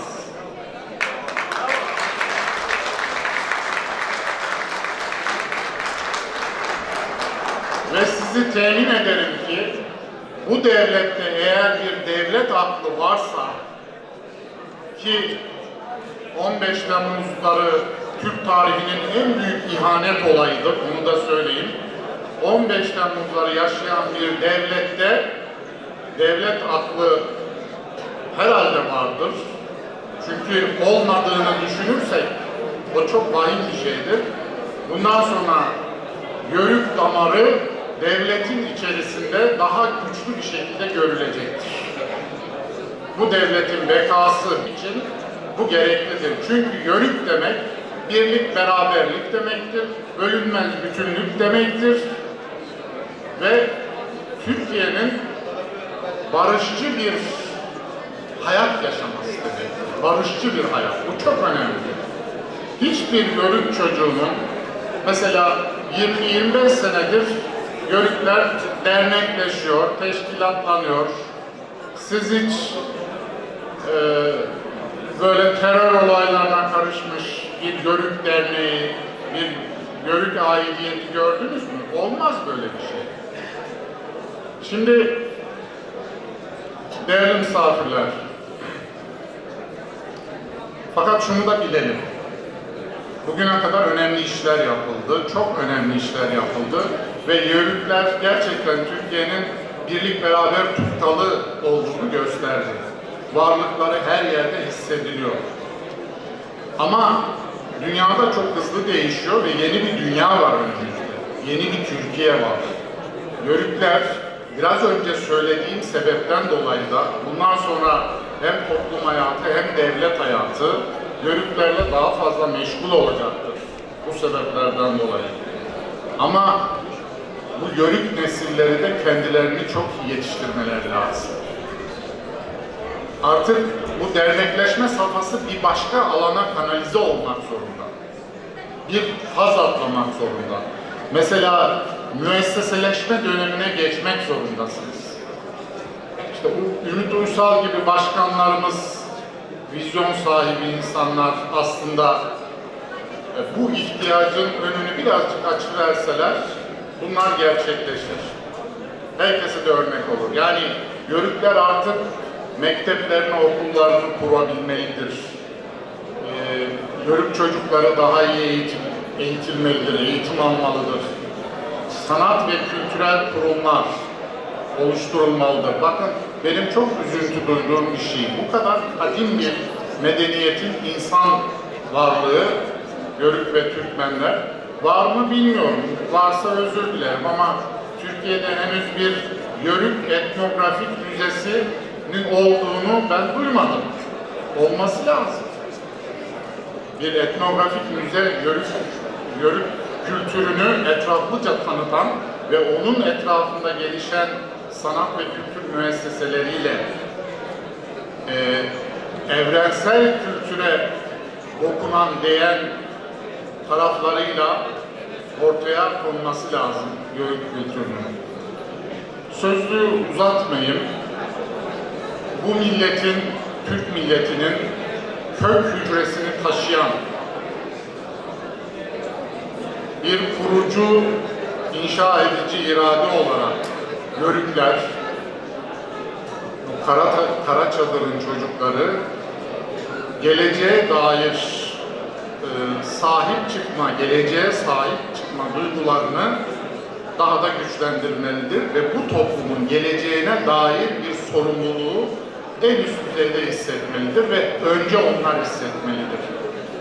Tekrar teşekkür ediyorum bu güzel, bu harika organizasyonla bizi buluşturan Sayın Başkanımıza ve tüm katkıda bulunanlara hepinize saygılar.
Değerli izleyenlerimiz, üçüncüsü düzenlenen Yörük Türkmen Çalıştayı bütün yoğunluğuyla devam ediyor. Arkamızda gördüğünüz üzere Türkiye'nin dört bir tarafından gelen yüzlerce dernek başkanı ve protokolün değerli üyeleriyle beraber Çalıştayımızda şimdi birazdan yerel medya dalında ödüller verilecek. Bizler de onların o güzel ödül törenini sizlere aktarmaya çalışacağız. Tabii ki öncelikle Antalya Yörükler Derneği Başkanı Abdullah Duman'a ve ana sponsorları Muratpaşa Belediye Başkanı Sayit Ümit Uysal'a da teşekkürlerimizi bildirmeden geçemeyeceğiz efendim. Bizleri takip etmeye devam edin.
Değerli Yörük ve Türkmen beyleri, sizi 1000 yıl önceki başkentiniz Kubbetülislam Ahlat'tan selamlıyorum. Arkadaşlar, sizi de ayakta tutacağım. 1-2 dakikanızı alacağım. Kusurumuza bakmayın. Değerli başkanım, sizi de kutluyorum. Organizasyonunuz mutlaka Anadolu'nun birliği için Yörük Türkmen beylerinin imzasının gerektiği andır. Onun için de önemsiyoruz. Bu vesileyle buradayız. Bunun için geldik. Ancak bir şeyi hatırlatmakta fayda görüyorum. Ey Yörük ve Türkmen beyleri, unutmayın. 1000 yıl önce Anadolu'yu Türkleştiren ve İslamlaştıran, o gün Yörük'ün imzasını, mührünü vuran ana adresimiz Ahlat'tır. O kutlu beldeyi unutursanız, o kutlu beldeden ilginizi, alakanızı keserseniz, 1000 yıldır size Anadolu'yu yurt yapan o kutsal değerleri, kültürel mirası eğer sizler bugünkü Yörük'ün kubbesi olan çadırı gibi sahiplenmezseniz, Afrin'de sizin karşınıza dikilen soysuzların tamamına imkan tanırsınız. Onun için diyorum. Ama Amerika, ama adını koyduğun Avrupa'nın bütün ehli sahibi sizin gibi azametli, bahtsız bir kıtanın, şanlı, talihsiz bir devletin mahzun, şerefli, kahraman evlatlarına istedikleri güçle gelsinler. Yörük Türkmen'i görecekler ve defolup gidecekler inşallah diyorum. Ey kardeşlerim, hakkınızı helal edin. Biliyoruz ki bu kadar konuşmadan sonra insanları konuşarak yormak zulümdür. Ben de zulmetmeye gelmedim. Ancak bu sesi duyun istiyorum. Bugün etrafımız olduğu gibi çevrilmiş, her türlü ihanetin içten ve dıştan yaşandığı bir süreçte bize bir tek şey düşüyor. Ey Türkmen beyleri, ey Yörükler, bize bir tek şey düşüyor. O da şu. Bakın, biz 1000 yıl önce Ahlat'ta toplandık. O kutlu belgede karar aldık. Aksaçlılarımız, aksakallılarımız karar aldı. O kararla 24 milyon kilometre kare, ki bugün elimizde 780 bin kaldı. 24 milyon kilometre kare bize yurt oldu.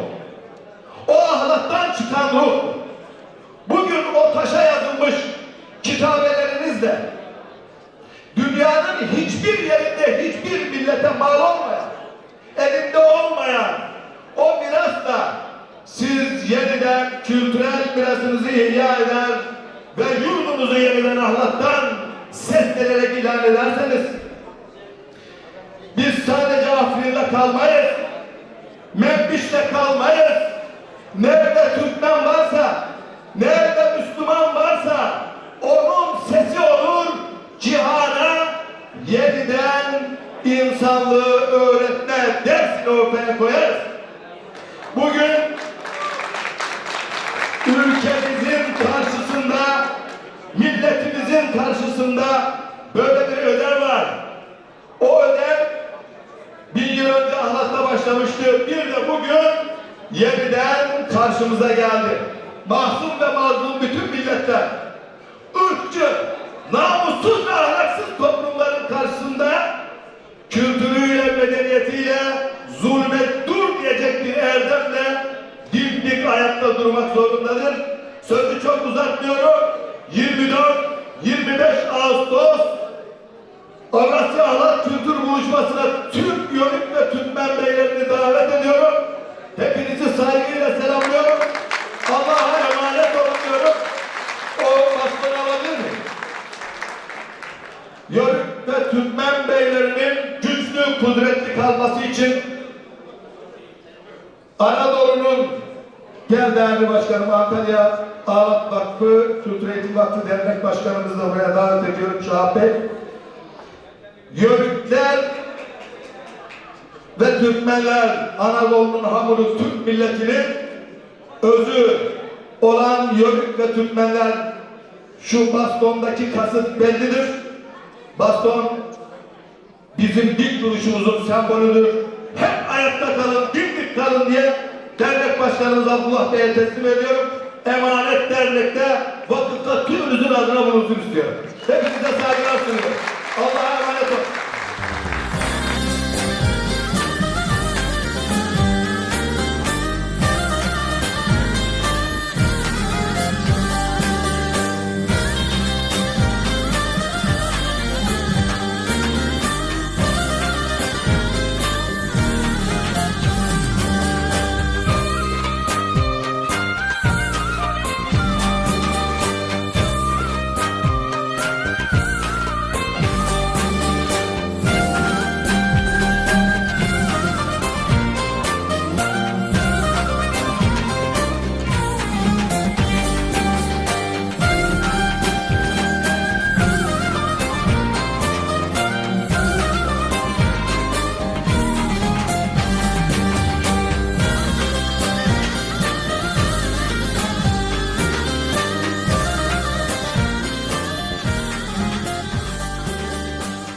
Değerli izleyenlerimiz, bu hafta 3.'sü düzenlenen Antalya Yörük Türkmen Çalıştayı'ndayız.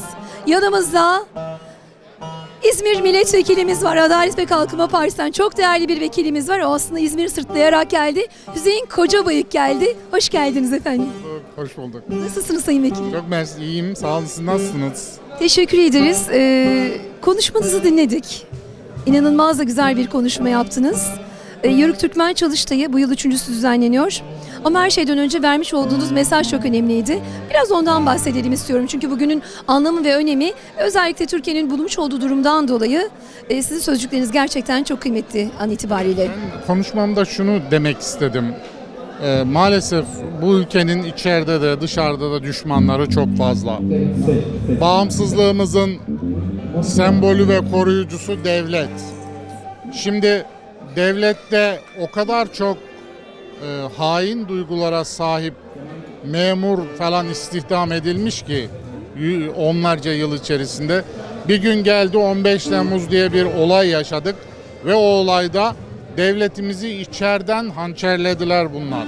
Şimdi ben diyorum ki devlet bundan sonra kendi bünyesine alacağı çalışan, memur, işçi neyse bunları alırken daha dikkatli olmalıdır. Dikkat gösterirken de tarihin sınavından geçmiş, sadakat sınavından binlerce kere geçmiş, bu memleketin has evlatları olan yörükleri devlet kadrolarına alırken tercih etsin. Bu kendisi için iyi. Yörüklerden daha çok devletin kendisi, kendi birliği, bütünlüğü, bekası için iyi bir şeydir. Ben açıkça hiçbir komplekse duymadan bunu söylüyorum. Zaten inanıyorum ki devlet 15 Temmuz'da yaşadığı o büyük tecrübe, diğer bir deyişle o karşılaştığı büyük ihanetten sonra da kendi kadrolarına insan temin ederken mutlaka yörükleri, yani sadakat sınavından binlerce kere geçmiş tarih içinde o binlerce kere bu sınavı başarıyla vermiş olan yörükleri tercih edecektir, etmelidir diye düşünüyorum. Verdiğim temel mesaj buydu. Bir de tabii yörüklerin hiçbir zaman şiddet, terör vesaire gibi hadiselerin içinde olmadığının altını çizdim. Yörük demek zaten barış içinde bir arada yaşamak ve bölünmez bütünlük demektir. Çok önemli. Aslında en önemli şey sadakat. Vatanımıza sadık kalalım, toprağımıza sahip çıkalım, değil mi? Tamamen öyle. Sadakat olmadan aidiyet olmaz. Aidiyetin bir numaralı psikolojik duygusu sadakattir. Benliğimizi aslında güvenle doldurmak lazım. Güveni de temeli sadakattir aslında. Aynen katılıyorum size. Bizler ise değerli konuşmalarınızdan dolayı çok teşekkür ediyoruz. Teşekkür ederim size. Sizi tekrar gördüğüm için ayrıca çok mutlu oldum. Çok teşekkür ediyorum Sayın Vekilim.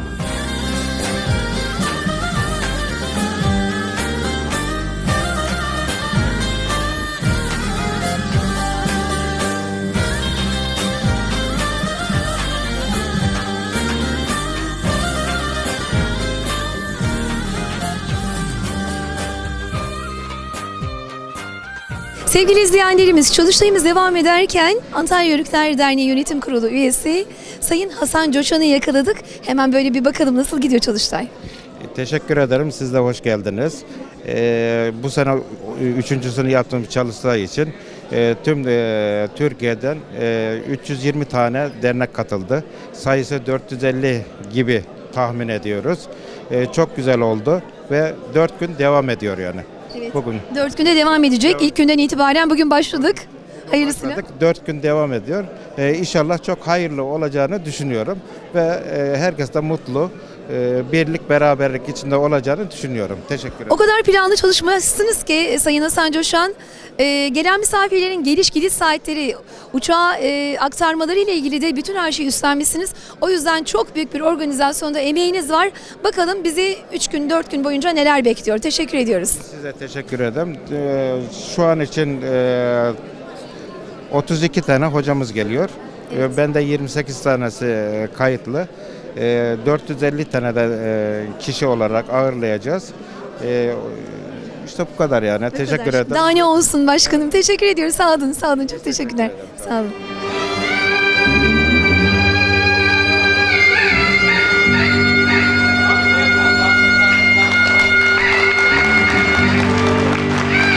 Yasin Sisi'de.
dağlar başı duman Ayşem, dağlar başı duman olsa beni orada bulan Ayşem.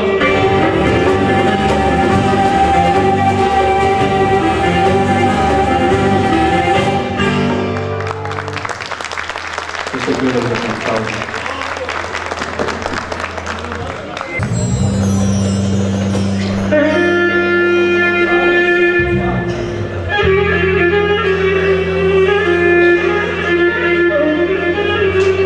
Bahar gelir mi kardeş izniyle? Kar birlikte sel olmayınca. Bülbül neden çıksın içine? Sayacağım gonca gibi olmayınca.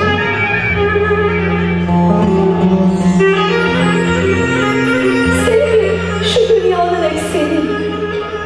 Hor görme seven insanı. Seven kalplerde çakır dikeni.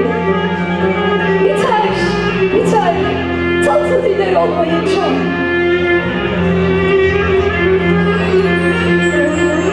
Obasını kurmuş da yaylaların düzüne. Onun da ateş düştü Moğla özüne. Sevdiğimi söyleyemedim yüzüne. İyi, iyi, bizim olmayınca. Kalpte gömülmüşüm taşlığa. Ne zaman göçer acep kışlığa. Yenildim 3-5 kuruş başlığa. Cepte para pul olmayınca. Kemaneden gelir adı toynaz. O alır götürür seni sonsuz dağ, taşla kışlak yaylar. İşte onun sözü, sazı dinlenir burada. Uğurla söylenir türküler, dillerde yazlar. Şimdi uğur alkışlar. Kocaman, kocaman efendim, kocaman.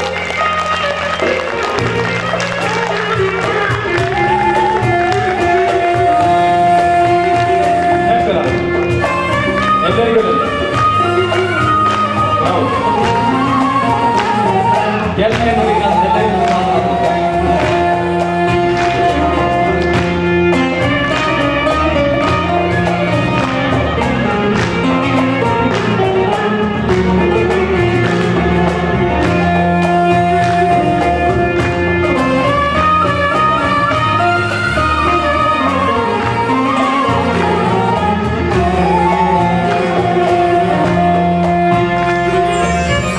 Yeşil aynada kırdın mı beline? Yeşil aynada kırdın mı beline? Gelin kurban olan tatlı diline. Sen sefa gel. Gelin kurban olan tatlı diline.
yaşlı da yar sen sefa gel. Kendi melul melul gözlü yaşlı da yar sen sefa gel. Beni bile mercimeği taşlı da yar sen sefa gel.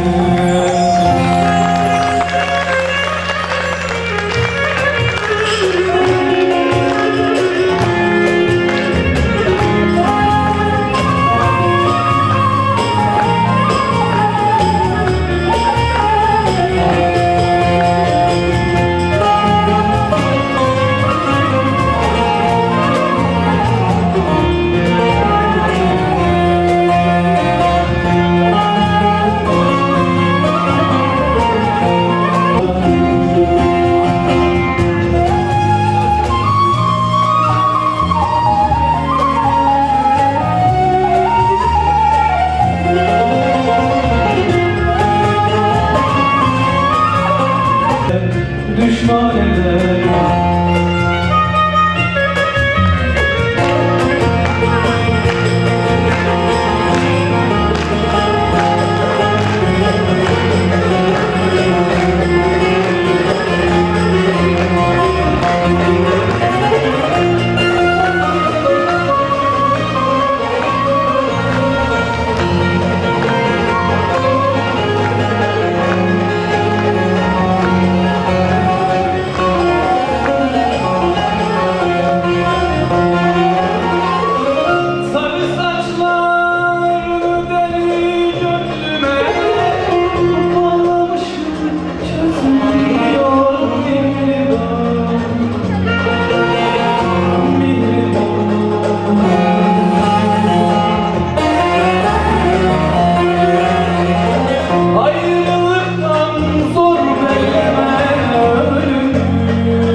bilvanım aman aman.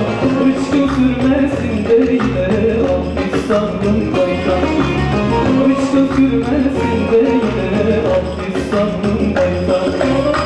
Bizi köyden kovarlar bilvanlı, bilvanlı, bilvanım aman aman. Güzel sevmesin deyle Hafistan'ın baytan. Güzel sevmesin deyle Hafistan'ın baytan. Güzel sevmesin deyle Hafistan'ın baytan. Güzel sevmesin deyle Hafistan'ın baytan. Teşekkür ederiz. Böyle farklı yörelerden bir şeyler yapmaya çalışıyoruz. İsterseniz tamamen tek yöresinden de gideriz ama her yerden misafirlerimiz var.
Bal gibi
sardıramadım, gerdanı gerdana sardıramadım, gerdanı gerdana sardıramadım.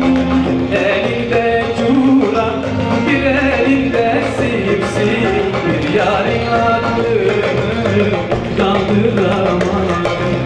Bir elinde cura, bir elinde sipsip, o yarın aklını kandıramadım.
Günledim aşeriye, odaydı şeriye, günledim gülsünüye, yanıma gelsin diye.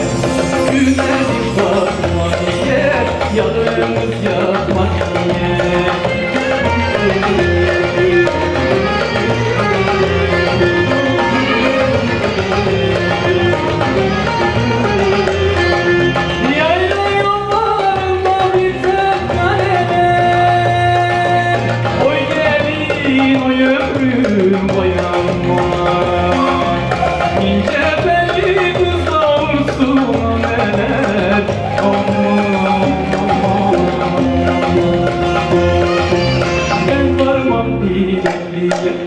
Yoldu sinekliye, Allah nasip eylesin oldu Türkiye. Ben varmam oraya, orada duramaya, Allah nasip eylesin savulsun adını.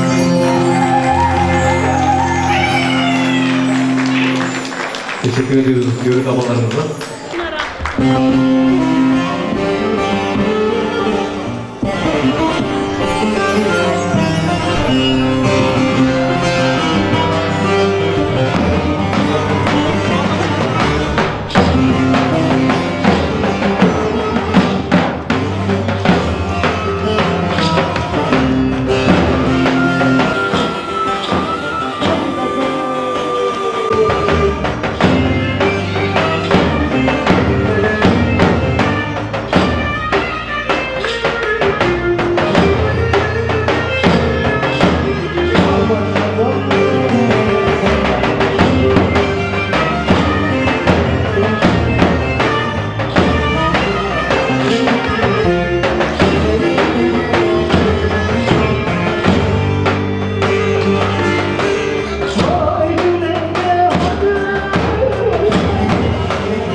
basın ekibine kocaman bir alkış.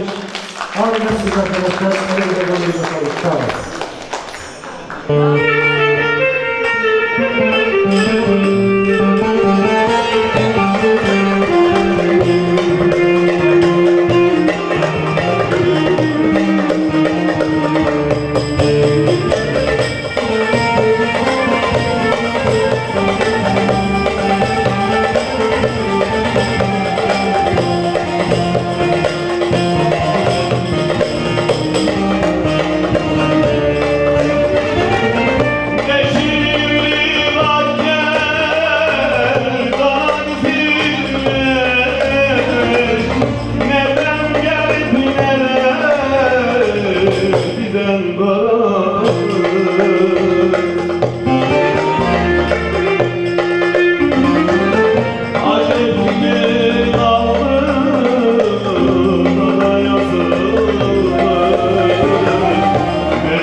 Teşekkür ediyoruz Sayın Zoğlu.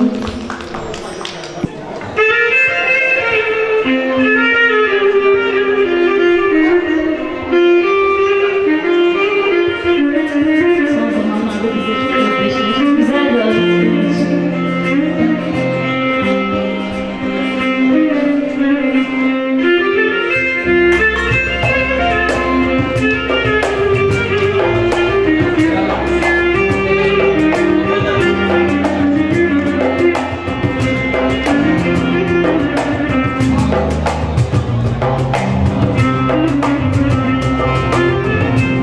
Ördeğime gaz diyorlar, şu feleğe yaz diyorlar. Ördeğime gaz diyorlar,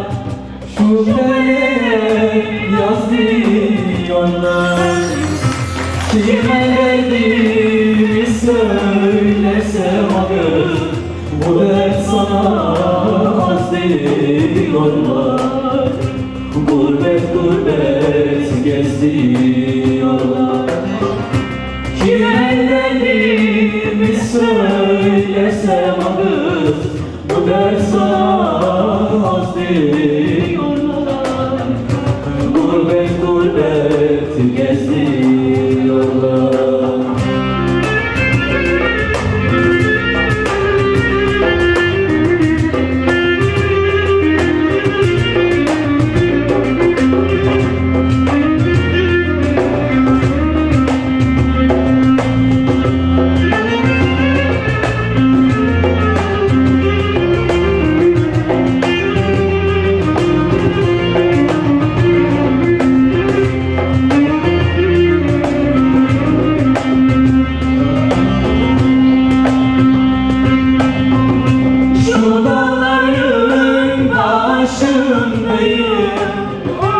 Yüzünün başındayım, şu dağların başındayım,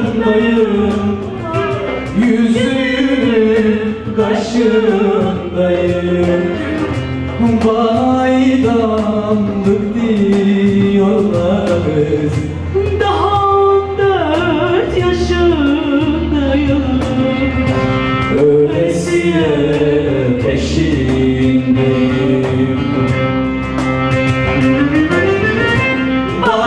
Bayramlık diyorlar, daha 14 yaşındayım. Öylesiye peşindeyim. Anlatalım. Kusura bakma, güzel.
Konya'da benim 50 gram bulgurum, bulgurum. Konya'nın kaşlarına vurgunum yürü.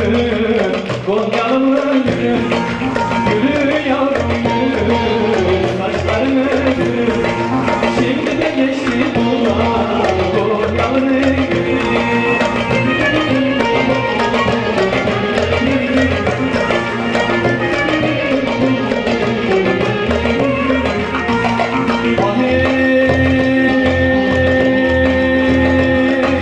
Konya'da benim 50 gram bulgurum, bulgurum. Konya'nın her yanına vurgunum yürü. Konya'lım yürü, yürü yavrum yürü. Saçlarını sür, şimdi de geçti buradan. Ovadanın gülü, yürü yavrum yürü. Saçlarını sür, şimdi de geçti buradan. Konyalı'nın gülü. Karabağ kökeni, haydi Karabağ kökeni. Ellere bakmaz dik, senin ellere bakmaz dik. Senin Mevlam sabırlar, versin Mevlam sabırlar. Versin hasretlik çekeni. Halil'de bekar ol, lana Halil'de bekar ol. Lana ustası şeker ol, lana ustası şeker ol. Lana Allah'sına da, kırılmış Allah'sına da. Kırılmış yanımızda yatan oğlan.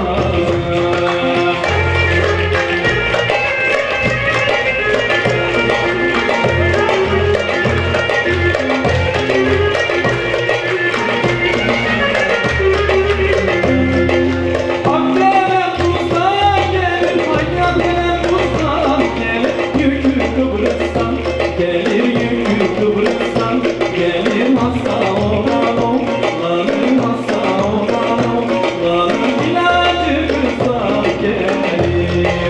Halil'de bekar ol, lana Halil'de bekar ol. Lana ustası şeker ol, lana ustası şeker ol. Lana Allah'sına da, kırılmış Allah'sına da. Kırılmış yanında yatan oğlan. İnce çayır içilir mi? Sular soğuk içilir mi? Bana yandan geçti derler, yataklıdır geçilir mi? Aman ellere, düştüm dillere. Üsküdar'da evim var, odan bile. Geçtim barda evim var, odan bile.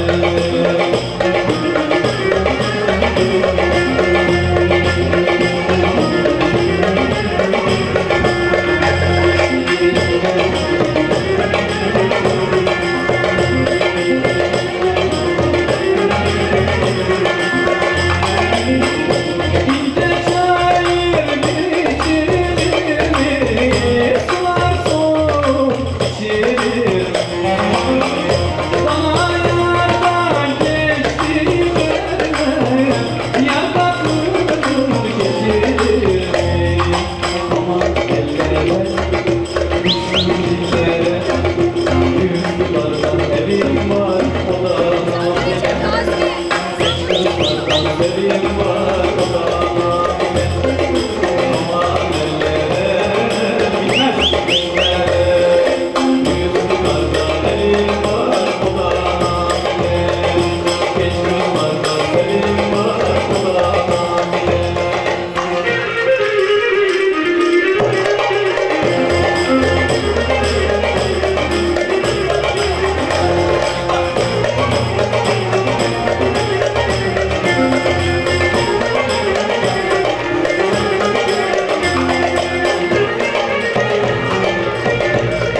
Haydi gel gel kömür gözlü yarim vay vay. Aman gel gel gel aman aman. Haydi gel gel kömür gözlü yarim vay vay.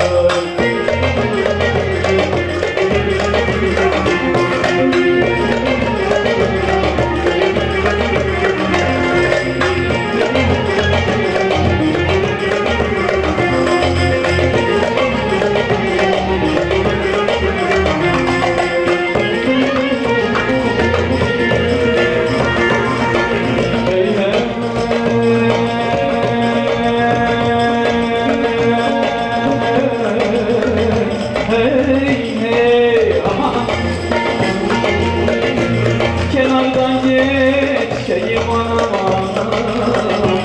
Yok sizin olsun bir tanem aman.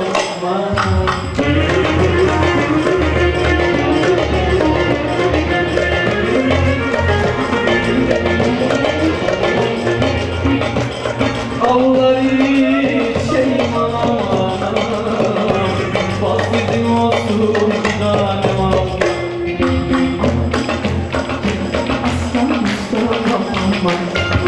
Haydi gel gel kömür gözlü yarim vay.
Yürü.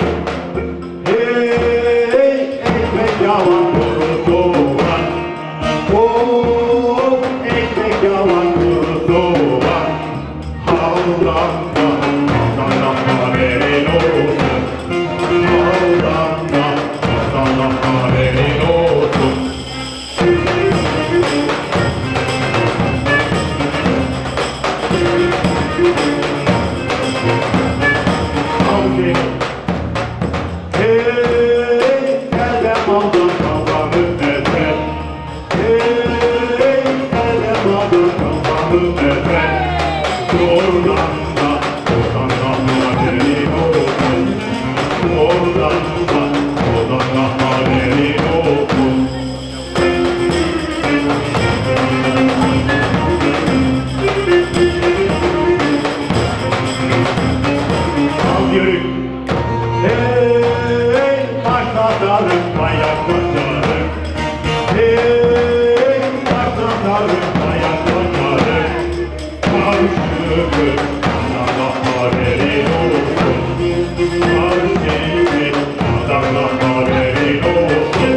Bizim Yörük ve Zeybek yoldaş ama Yörük Zeybek'e galebe çalar.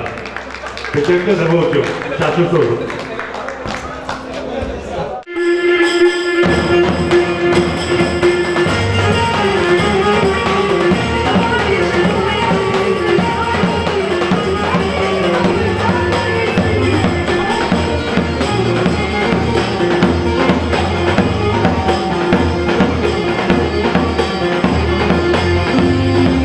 Hey hey yine de hey hey efeler hey hey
mertlik bozulur, mertlik bozulur.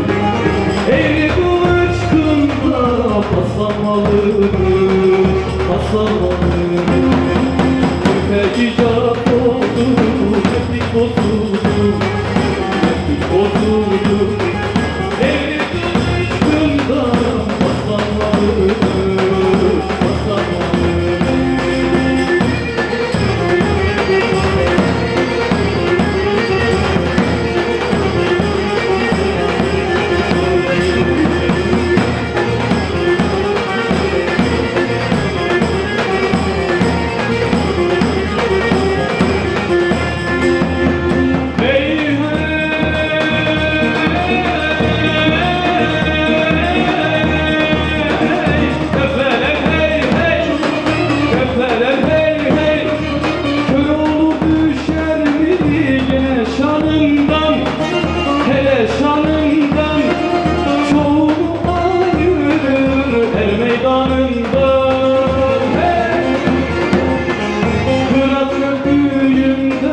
Düşman kanından, düşman kanından. Çevrem dolup şalvar ıslanmalıdır, ıslanmalıdır. Bırak öpücüğünden, düşman kanından, düşman kanından. Çevrem dolup şalvar ıslanmalıdır, ıslanmalıdır. Teşekkür ederim. Ayaklarınıza sağlık. İnşallah bir dahaki etkinliğimizde görüşmek üzere. Sağ olun.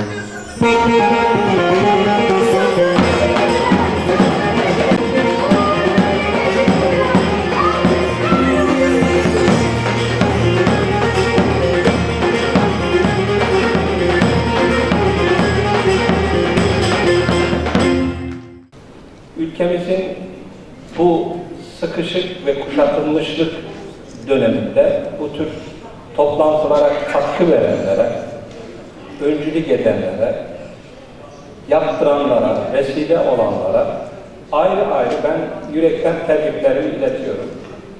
Son zamanlarda arttı. Hakikaten dev bir içtimai yapının içerisinde biz de bulunuyoruz. Bizi bir araya getirecek nerede ne faaliyet varsa ben onlara şükranlarımı arz ediyorum. Tıpkı bu toplantı gibi hatırlatmadan da geçemeyeceğim. Yani Temmuz 2016'da Muğla Boğalar Yaylası'nda burada Muğla değerli vekilimiz Ali Bey'in bir toplantısı oldu. Onu da hatırlatmadan geçemeyeceğim ama böyle bir muntazam salonda ve güzel bir otelde değildi. Ama çok güzel bir yayladaydı o. Türkiye'nin bütün dört bir tarafından da en küçükten en büyüğüne kadar, yani Türkiye'deki devlet erkanı da dahil katkı verdi. Çok heyecanlı bir toplantı olmuştu. Aynı şekilde burada o heyecanı görüyorum. Yani gözlerden ışıl ışıl bana geliyor. Bilhassa bunu belirtmekte ve sizle bunu paylaşmakta yarar görüyorum. Tabii Yörük Türkmen konusu çok geniş bir konu. İçinde bizim olmamıza rağmen tümüyle araştırmalarda sonuçlandırılmamış da bir konu. Pek çok soru var cevap bekleyen. Bu cevapların bir kısmı var. Arkadaşlarımız burada bunu ifade edecekler.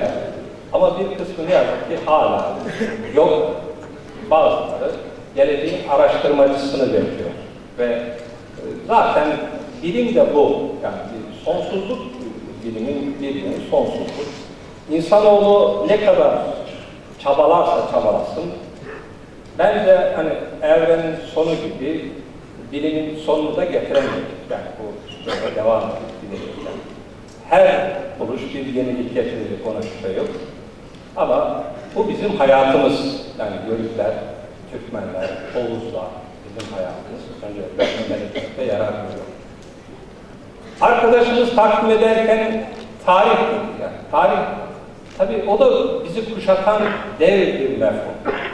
Fransız düşünür Ernest Renan diyor ki, yani bir milleti tarif ederken, aynı tarihe sahip olan ve beraber yaşama arzusu gösteren insan toplumuna millet denir diyor. O bakımdan her daim, her noktada belki yani tarih aklımızdan çıkmaması gereken bir konu. Şüphesiz her branşın, her bilim sahasının ayrı ayrı değeri var. Ama tarihin geleceğe doğru uzanırken, millet olarak hayatiyetimizi devam ettirirken böyle bir ayrıcalığı var. Dolayısıyla ben de tarihçi ve bir araştırmacı olarak bunun üzerinde durmayı bir mükellefiyet kalıyorum kendi açımdan. Bir yüzyıldan söz etmek istiyorum. Altını çizerek. 11. yüzyıl. Aslında 11. yüzyıl 10. yüzyılın devamı. Tabii yüzyıllar kopmaz. Zaman bir zincirdir. Devam eder, sürekli var. Ama bazı zaman dilimleri vardır tarih içerisinde. Sıkıştırılmış olaylar, sıkıştırılmış, yoğunlaşmış insanlık hayatı, geleceği biraz daha hızlı bir şekilde değiştirmiş dönemler olarak karşımıza çıkar. 11. yüzyıl da böyle bir özellikli bir yüzyıldır. Ankara'da Dil ve Tarih Coğrafya Fakültesi'nde eski klasik hocalarımızın böyle klasik soruları var. İşte 11. yüzyıl veya 15. yüzyılda Türk dünyası, 15. yüzyılda dünya, yani bu çeşit tek soru. Bu çeşit meşhur sorular vardır. Böyle bir sorulacak bir sorudur 11. yüzyıl. Anlatılacak bir konudur. Hani Amerikalıların yine büyük orijinal sorulara karşı verdiği nitelendirdikleri bir husus vardı. 1 milyon dolarlık soru diye. Yani tabii onlar işi biraz materyalist bir noktadan ifade ediyorlar ama gene anlatım olarak güzel bir ifade. 11. yüzyılda hatırlatıyorum ben neler oldu. 11. yüzyılda İslam dünyası dağınık bir haldeydi. 11. yüzyılda Türk dünyası da büyük bir bocalamanın, büyük bir krizin içindeydi. 11. yüzyılda işte dağınık İslam dünyasına da, Türk dünyasına da hakikaten bir dokunuş, bir mayalanma oldu ve 1040 yılında Horasan'da Selçuklu Devleti diye bir devlet kuruldu. Selçuklu Devleti sıradan bir devlet değil. Türklerin 100'den fazla devletleri var. Ama Selçuklu Devleti o ilk 100 değil, ilk 3'ün içerisine girecek bir devlet idi. Ve belki de Türk tarihinin enlerine sahip bir devlet. Bence kültürel olarak en üst seviye, eş zamanlılık ilkesine göre diyorum. Tabii bugünü dünle mukayese edemeyiz, sonraki bir öncekiyle edemeyiz. O zamanki dünyada kültürel olarak en büyük, siyaseten en güçlüsü. Düşünün, Sultan Melikşah bütün dünyayı tek bir devlet haline getirmek isteyen bir sultandı. Buradan mülhem, rahmetli Osman Turan, onun adını da analım, Türk Cihan Hakimiyeti mefkuresi tarihini yazdı. Yani, yine 11. yüzyılda Malazgirt Savaşı diye bir savaş var. Bizans gibi o zamanki dünyanın bir öteki diyebileceğimiz bir medeniyeti devrilmiştir. 11. yüzyılda Bizans'ı deviren Selçuklu Türklerinde Sevim Teker Hoca diyor, matematik bilimi Bizans'tan üstündü diyor. 11. yüzyılda Selçuklular o kadar büyük bir yükseliş yakaladılar ki meşhur Nizamiye medreseleri bu dönemde kurulmuştu. İçi kitaplarla dolu kütüphaneler demekli medreseler. Sadece Erzen ve Bitlis'te Yunanoğulları devlet değil diyebileceğimiz bir tabi devlet vardı Selçukluların. 140 bin ciltlik kütüphanesinden bahsediyoruz. Böyle bir yüzyıl. Ve yine Selçuklu devleti devletten öte medeniyet olarak da ifade edilir. Kültür tarihçileri açısından bu doğru bir ifadedir. İslam dünyasının, Türk dünyasının kahir ekseriyetini siyasi çatısı altında bütünleştirmiş bir devlettir. Yine bu devlet Arnold Toynbee'nin ifade ettiği dünyanın gelmiş geçmiş 3 büyük devleti olan Osmanlı Devleti'nin de atasıdır. Şimdi konuyu nereye getirdim? İşte bu muazzam yapıyı, siyasi, kültürel, medeniyet yapısını vücuda getiren içtimai mefhumlar. Aynı ağacın, aynı kökün dalları, kalın dalları bunlar belki ama 3 yapıdan bahsediyor. Birisi Oğuzlar, biri Türkmenler, birisi de Yörükler. Biri diğerinden ayrı değil. Yani hepsi söylediğimiz gibi aynı köke bağlı. Ve ne kadar incelenirse incelensin, o kadar yani ucu bucağı daha henüz bulunmuş bir yapı da değil. Çünkü Yörüklerdir. Hindistan dünyanın en kalabalık ülkesidir aslında. Çünkü içine Pakistan, Bangladeş'te girer. Sri Lanka, Nepal, Bhutan onları da eklemek lazım Hindistan sahasına. Dünyanın en kalabalık ülkesidir. Hani Gücarat diye bir bölgesi var. Bunlar Gücarat'ın göçerlerden geldiğine dair çok kuvvetli bir emare var. Elbette burada dilci hocalarımız var. Yani Ahmet Bildan hocamız orada duruyor. Yani büyük dil öncüsüdür. Türk dünyasının aynı zamanda. Yani konuyu sabitleyecekler biraz da onlardır. Orada Gujarlar diye bir yapı, Hindistan neresi diyebilirsiniz. Atlıyorsunuz, Tekeli Yaylası diye burada geniş bir yapı. İşte bunlar neden Türkmen oldu, neden bir kısmı Yörük diye anıldı, dev sorular. Ama böyle oldu. Bu bir olgu var. Yörüklük diye bir olgu var. Ben hani Yörüklük elbette önce bir hayat tarzı olarak başladı. Oğuzların başlangıçtan itibaren İslamiyet'ten önce de yerleşik hayata geçtiği gözleniyor. Oğuz şehirleri var biliyoruz. Ama geçmeyenleri de var.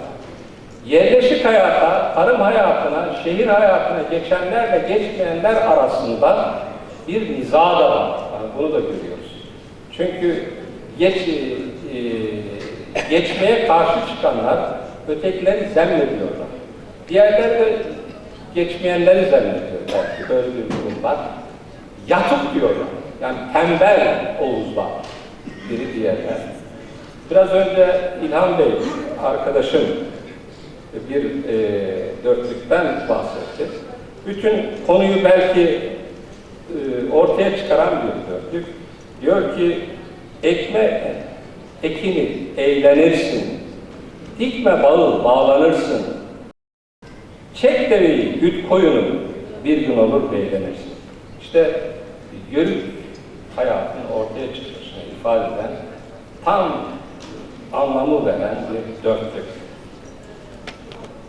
Tabii konu çok geniş. Yörük ne? Yörük öncelikle tabiata hükmeden, Yörük coğrafyayı çok seven, Yörük bu coğrafyayı çok sevmesi dolayısıyla hem yazlık hem kışlak hayatını yaşayan ama tam anlamıyla vatan duygusuna sahip olan bir yapı.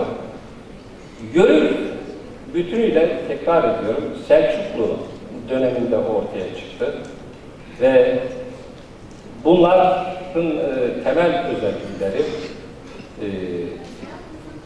ve bize ettikleri en büyük hediye de onu ifade edeceğim ve arkadaşlarıma söz vereceğim çünkü çok mütecavizce davranmak istemiyorum.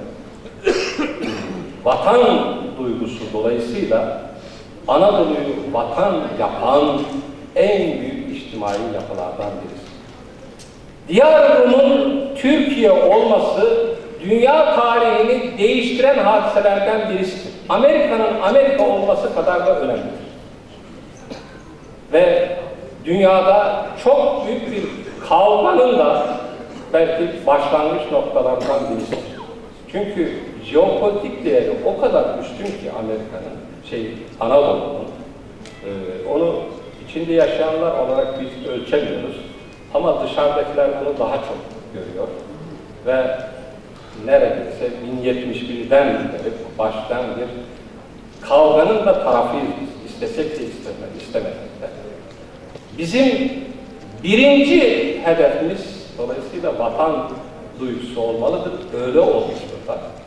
Orhan Şahit Gökbey'i hatırlatmadan geçemeyeceğim.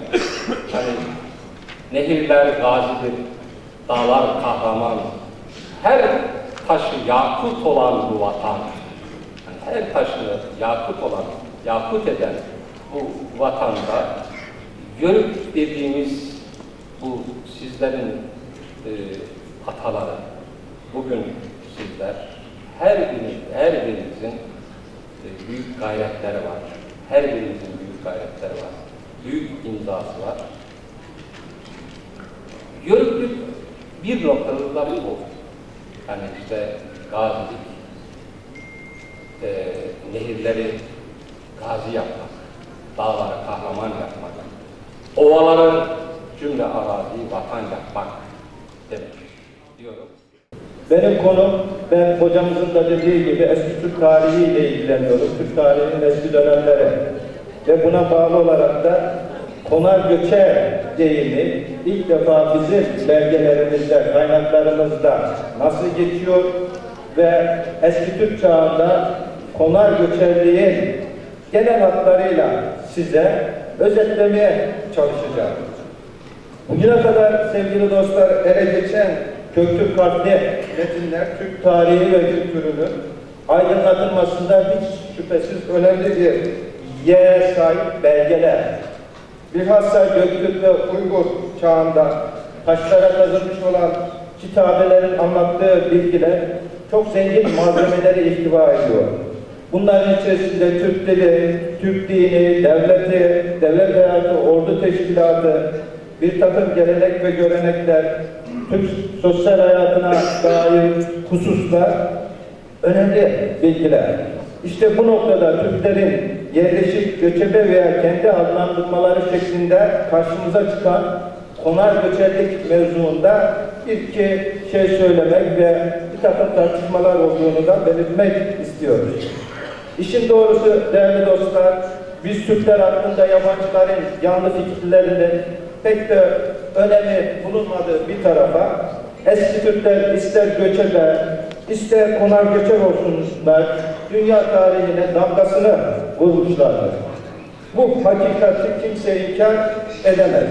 Ama biz yine ilim adamı vasfıyla her şeyi kaynaklar çerçevesinde izah etmeye, o yolu tercih etmeye çalışıyoruz. Saygıdeğer yörükler, saygıdeğer bilim adamları, tıpkı Köktürk çağında taşlara işlenen yazıtlar gibi neredeyse Uygur Devleti'nin bir nevi resmi tarihi diyebileceğimiz bazı kitabeler vardır ki bunların arasında Türk tarihçileri ve dilcilerinin çok yakından bildiği Şinevsu, Perne'nin yazıtı, yine 2. Tez yazıtı gibi, Karadalgas'ın yazıtı gibi yazıtlar son derece önemli. Bizim konumuz itibarıyla biz burada özellikle Perne yazıtında 1970'li yıllarda ortaya çıkarılan Perne yazıtındaki konar geçerlik mevzuna değineceğiz. Tabi bundan önce bu konuyla alakalı olması itibariyle de Uygurlar hakkında kısa bir bilgi vermek gerekiyor.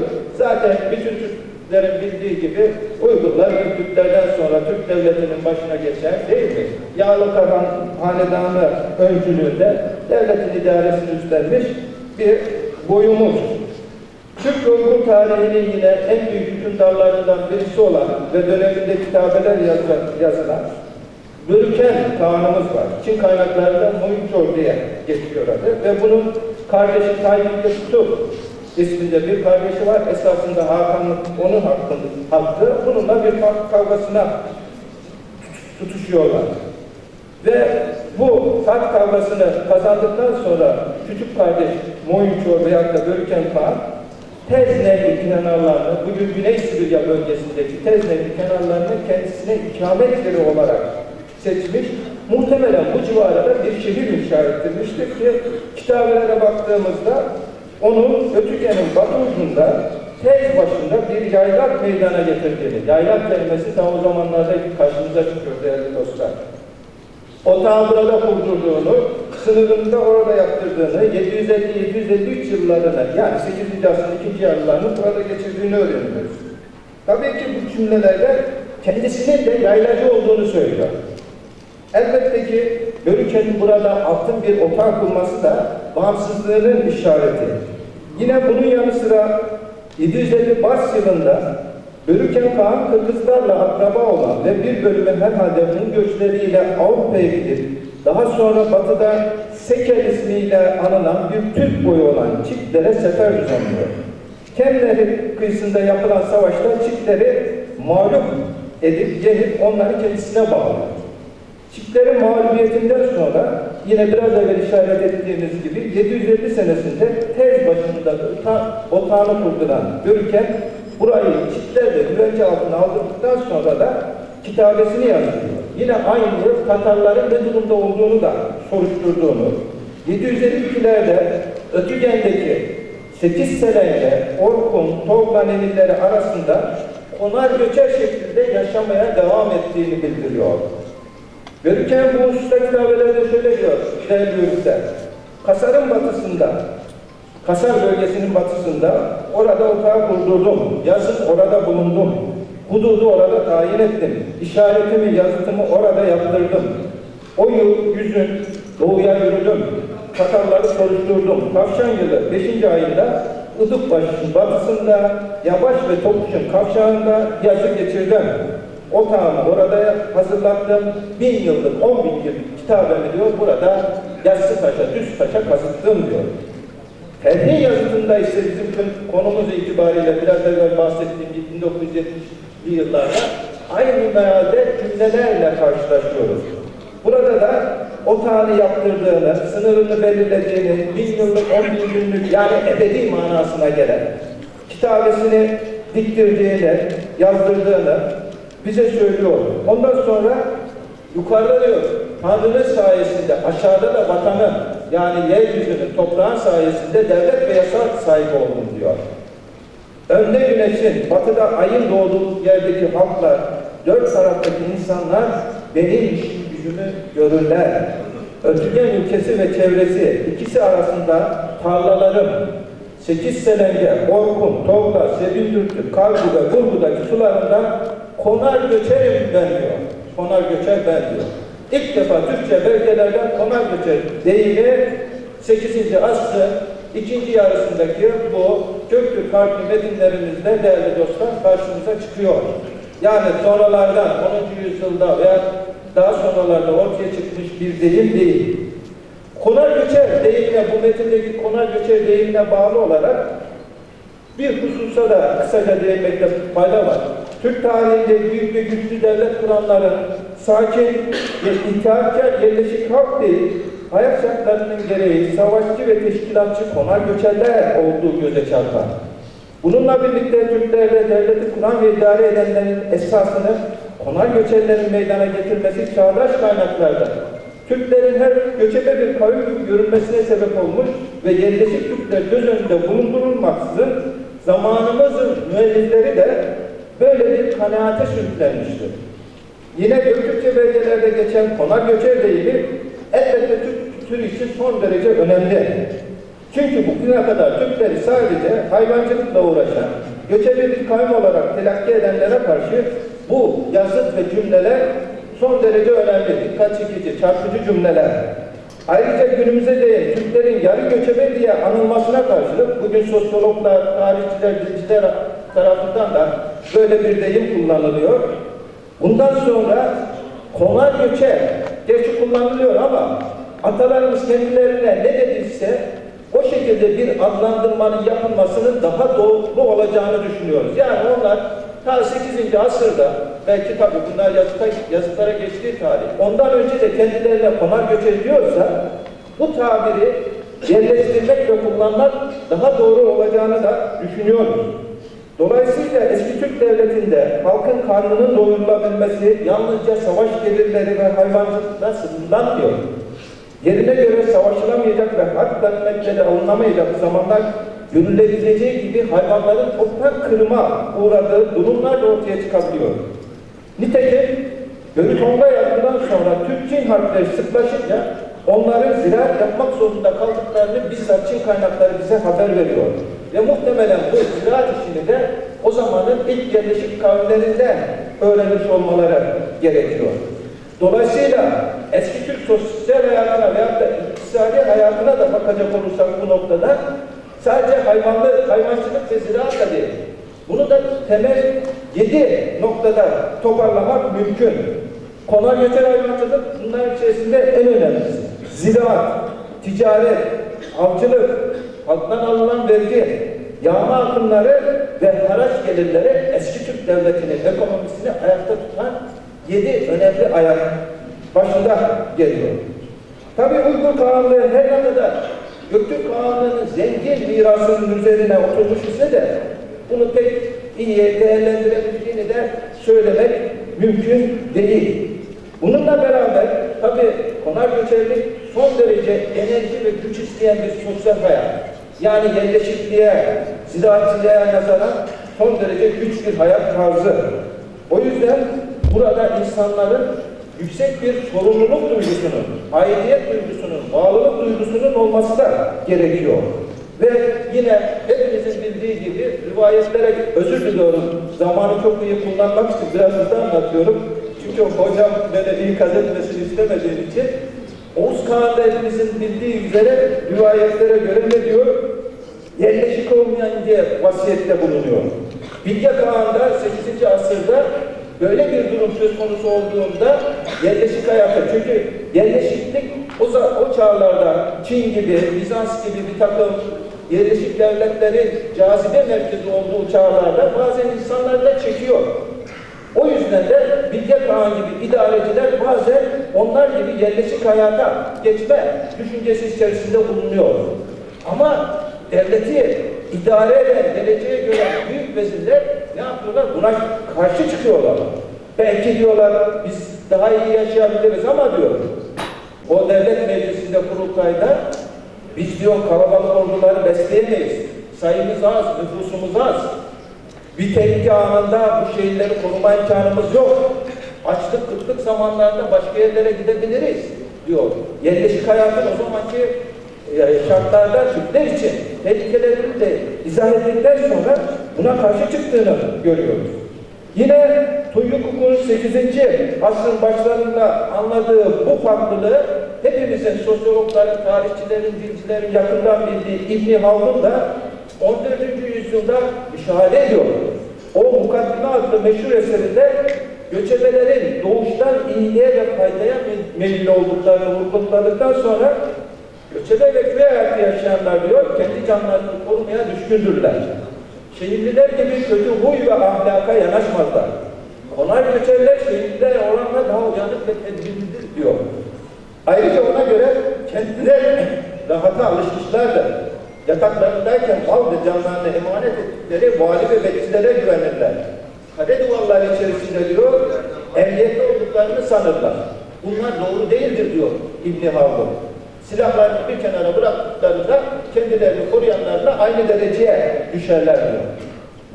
Bu durumda diyor, sürekli uyanıklıklar ve silahlıdır konar göçerler diyor. Bunun yine en güzel örneği 15. yüzyılda Akkoyunlu Bey'i Karagümrük Osman'ın oğullarına verdiği nasihatta görüyoruz.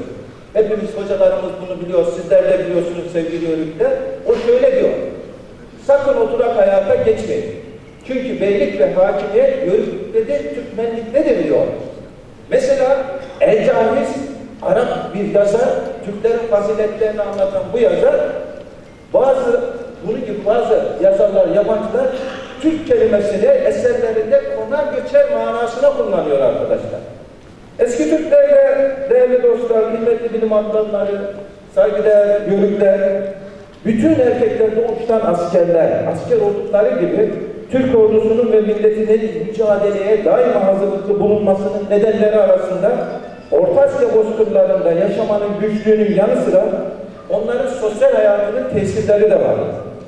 Ekonomilerinin esası konar göçer hayvancılığa dayalı olan Türkler zaten yılın yarısından fazlasını hayvanlarının peşinde dağlarda ve yaylalarda geçirdiğinde bünye olarak sağlam bir yapıya sahipler.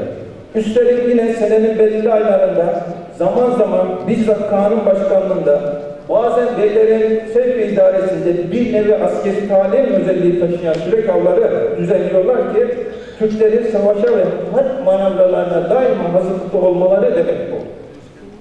Hatta bunlara kadınların katılmaları da aynı vaki.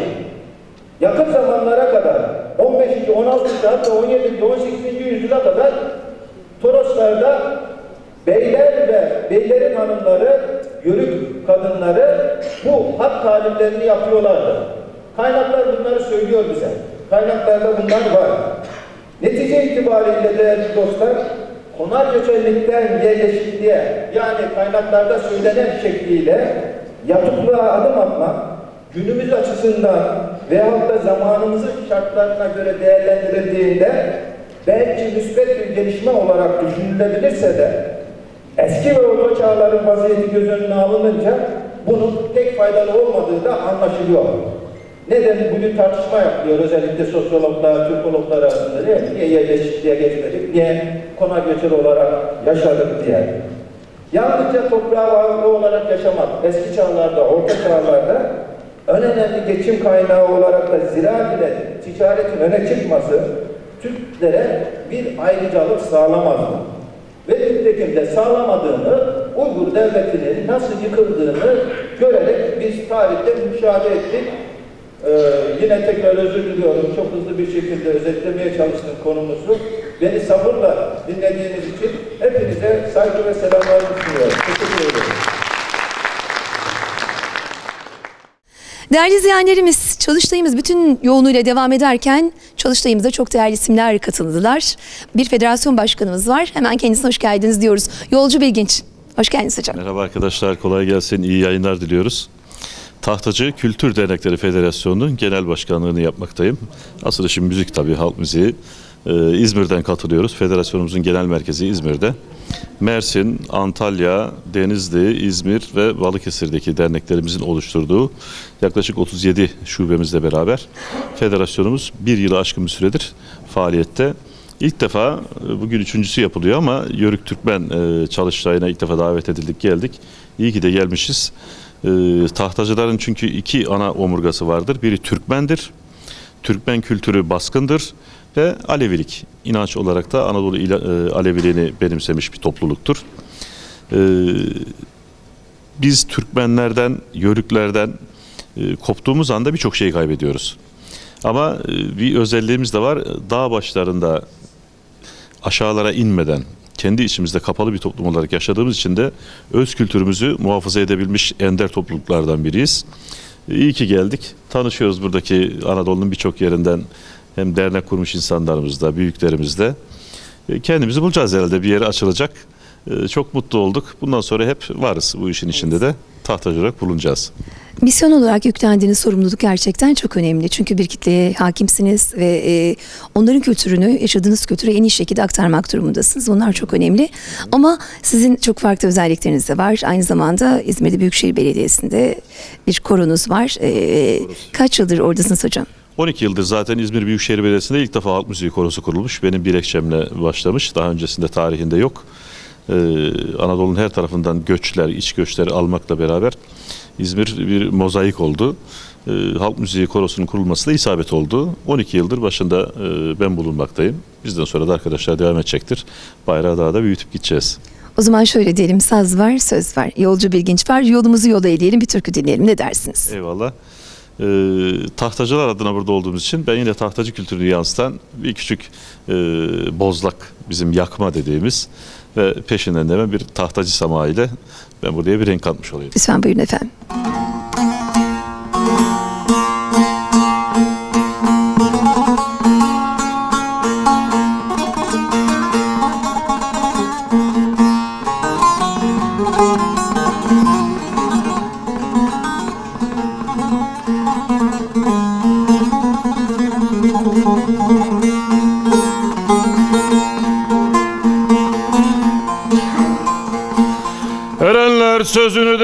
sakınır, sakınır, sakınır. Özünü bilmeyen de sözüm dokunur, dokunur, dokunur, dokunur, dokunur. Pir Sultan'ın da 4 kitapta adım okunur, okunur, oy, okunur, okunur. Okuyan Muhammed'de yazan Ali'dir, Ali'dir, Ali'dir.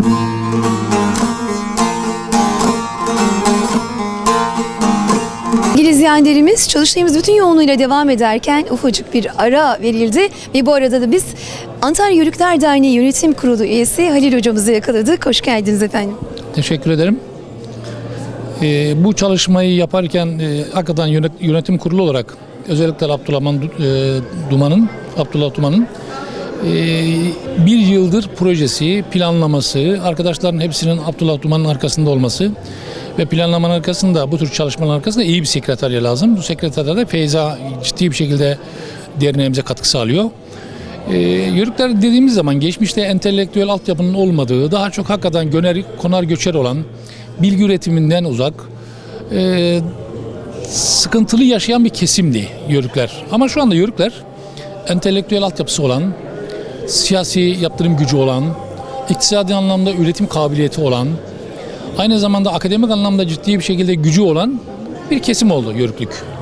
Yörüklerin bu altyapılarından kaynaklanan değerlerini gün yüzüne çıkarabilmelerinin şu andaki yaptıkları bence bu gayret. Önümüzdeki dönemde arkadaşlar az önce konferansta söylediler. Yoğurdu biz bulduk dediler ama bunu biz biliyoruz. Başkası bilmiyor. Evet. Dediler ki yoğurdun mayasını sabah çiğinden aldık dediler ama bunu biz biliyoruz. Onlar bilmiyor. İşte bunlar her birisi iktisadi anlamda bir değer. Bunlar her birisi mali anlamda bir getiri. Yani bunların her birisi bir telif hakkı. Bunun her birisi bir akıl hakkı, bir üretim değeri. Bunları hayata geçirir, bunları kayıt altına alabilirsek sanırım önümüzdeki dönem için Yörükler sadece ineğin sütünden, ineğin buzağısından, keçinin sütünden, keçinin oğlağından, koyunun sütünden, koyunun kuzusundan faydalanmayacaklar. Aynı zamanda elde ettikleri birikimlerini kayıt altına alarak telif dediğimiz, akıl hakkı dediğimiz paradan çocuklarını okutmalarına başlayacaklar. Geleceklerini inşa edecekler bu işten. Gelişmiş ülkelere baktığımız zaman, endüstriyel aklı olan ülkelere baktığımız zaman bir Almanya'ya, bir Amerika'ya, bir Fransa'ya, bir İtalya'ya, bir İngiltere'ye onlar genel yaşamlarının içerisinde tarımsal ve hayvansal ürünlerin içerisinde markalarını yaratmışlar. Biz hala hiçbirinden bu marka yaratamadık. Çünkü bizim endüstriyel aklımız hala bence, kişisel düşüncem bu, endüstriyel aklımız hala yetişmiş değil. Hala bu konuda gelişmiş bir endüstriyel aklımız yok. Finans yönetme aklımız da çok fazla yok. Şimdi kendimizi biraz abartıyoruz ama gerçekçi baktığımız zaman biz yani Yörüklerden dünya finans sektörüne demiyorum, ulusal finans sektöründe kaç tane oyuncumuz var? Endüstride kaç tane ismimiz var? Hakikaten uluslararası birkaç tane, 3-5 tane, 10 tane, 20 tane dile çevrilmiş kaç tane yazarımızın kitabı var? Akademisyenlere bir şey demiyorum. Onlar sonuçta işlerinin gereği makale yazıyorlar, makaleleri yayınlanıyor. Ama bizler kendi içimizde, hayatın içinde, döngünün içerisinde, hayatı bir biçimde güncelle kazanan reel yörüğün ürettiğine, ben o tarafı beni çok bağlıyor. Akademisyenin yayınladığı makale tabii ki bizim gururumuz. Onun yayınladığı bilimsel kitaplar tabii ki hepimizin gururu. Ama ben dağdaki çobanın, Fatih Hoca güzel açıkladı, çobanlığı yazdı. Kısmen şöyle bakıyorum. Çobanlık hakikaten bir meslek olduğu kadar Yörüklüğün yaşam biçimi. Yaşam biçimi. Bu yaşam biçiminin içerisinde Yörüğün her hayvanı otlattığı, her yaylaya gittiği yerde çok ciddi bir şekilde güzel sular da yoktur aslında. Şimdi biz bazen tarif ediyoruz ya, suyun aktığı yerde Yörük konar, oraya obasını kurar. Yok. Kuyu kazar. Su akmıyorsa kuyu kazar. Kuyu tabii pınar bulur, o da yoksa kuyu kazar. Kuyu da birikmiş sudur. Birikmiş sudan hem hayvan içer hem de kendisi içer. Şimdi burada ondan dolayı Yörüklerin büyük çoğunluğun bedeni anlamda çok ciddi bir şekilde dirençleri vardır. Neden? Çünkü savunma güçleri iyi gelişmiştir. Yani bedeni savunma refleksleri iyi gelişmiştir. Bu anlamda baktığımız zaman şunu koyacağız. Biz Yörükler, Türkmenler her birisi kendi içimizde birbirimize bu kıymetlerimizle, bu değerlerimizle, bu koçbaşı olan bilgi birikimimizle dünyaya yeni kapılar açma noktasında hem dünyayı açacağız hem de kendimizi açacağız. Yani bizim üstümüzden birileri para kazanırken biz de diyeceğiz ki başkalarının üstünden biz nasıl para kazanacağız? Mustafa Kemal'in çok güzel bir sözü var. Mustafa Kemal belki yörük dememiş ama köylü milletin efendisidir diyor. Cumhuriyet kurulduğunda Mustafa Kemal bakıyor kentlerin hepsine. Hepsinin içinde Ermeniler var, Rumlar var, işte başka etnik gruplar var. Bunların hepsi zengin, hakikaten iyi yaşıyorlar, kentli gibi yaşıyorlar. Hiçbir yörük, Türkmen, köylü o şeyin içinde değil, kentin içinde değil, kentin yakın köylerindeler. Onlar hayvan üretiyor, yetiştiriyor, onlar tarım yapıyorlar. Onların üretmiş olduklarıyla kenttekiler bey gibi yaşıyor. Mustafa Kemal bunu görünce demiş ki, köylü milletin efendisidir demiş. Aslında söylemiş olduğu söz Yörük'e söylemiş, Türkmen'e söylemiş, Alevi Türkmen'e söylemiş, Bektaşi Türkmen'e söylemiş. Biz bunu söyleyip geçiyoruz. Aslında anlamının altında çok sosyolojik değerler var. O değerleri Mustafa Kemal o kadar çok iyi gözlemlemiş ki Mersin'e gittiğinde soruyor, bu apartman kimin? Bu Grokri'nin, öbürü kimin? Salomon'un, öbürü kimin? Ben kimin? Diyor ki bizim Hasan'ın yok mu? Veli'nin yok mu? Diyorlar ki bizim Hasan'la Veli savaştaydı, bunlar da bina yaptı. Bizimkiler savaşta öldü diyorlar. Ondan dolayı diyor köylü efendisidir diye. Evet, orada Grokri'yi yaşamını sağlıklı, daha güzel yaşaması için bizimkiler kentin kenarında köylerde yaşadılar. Evet, hayvancılık yaptık. Çok teşekkür ediyoruz. Çok değerli bilgiler verdiniz efendim. Sağ olun, var olun efendim. Çok teşekkür ediyoruz.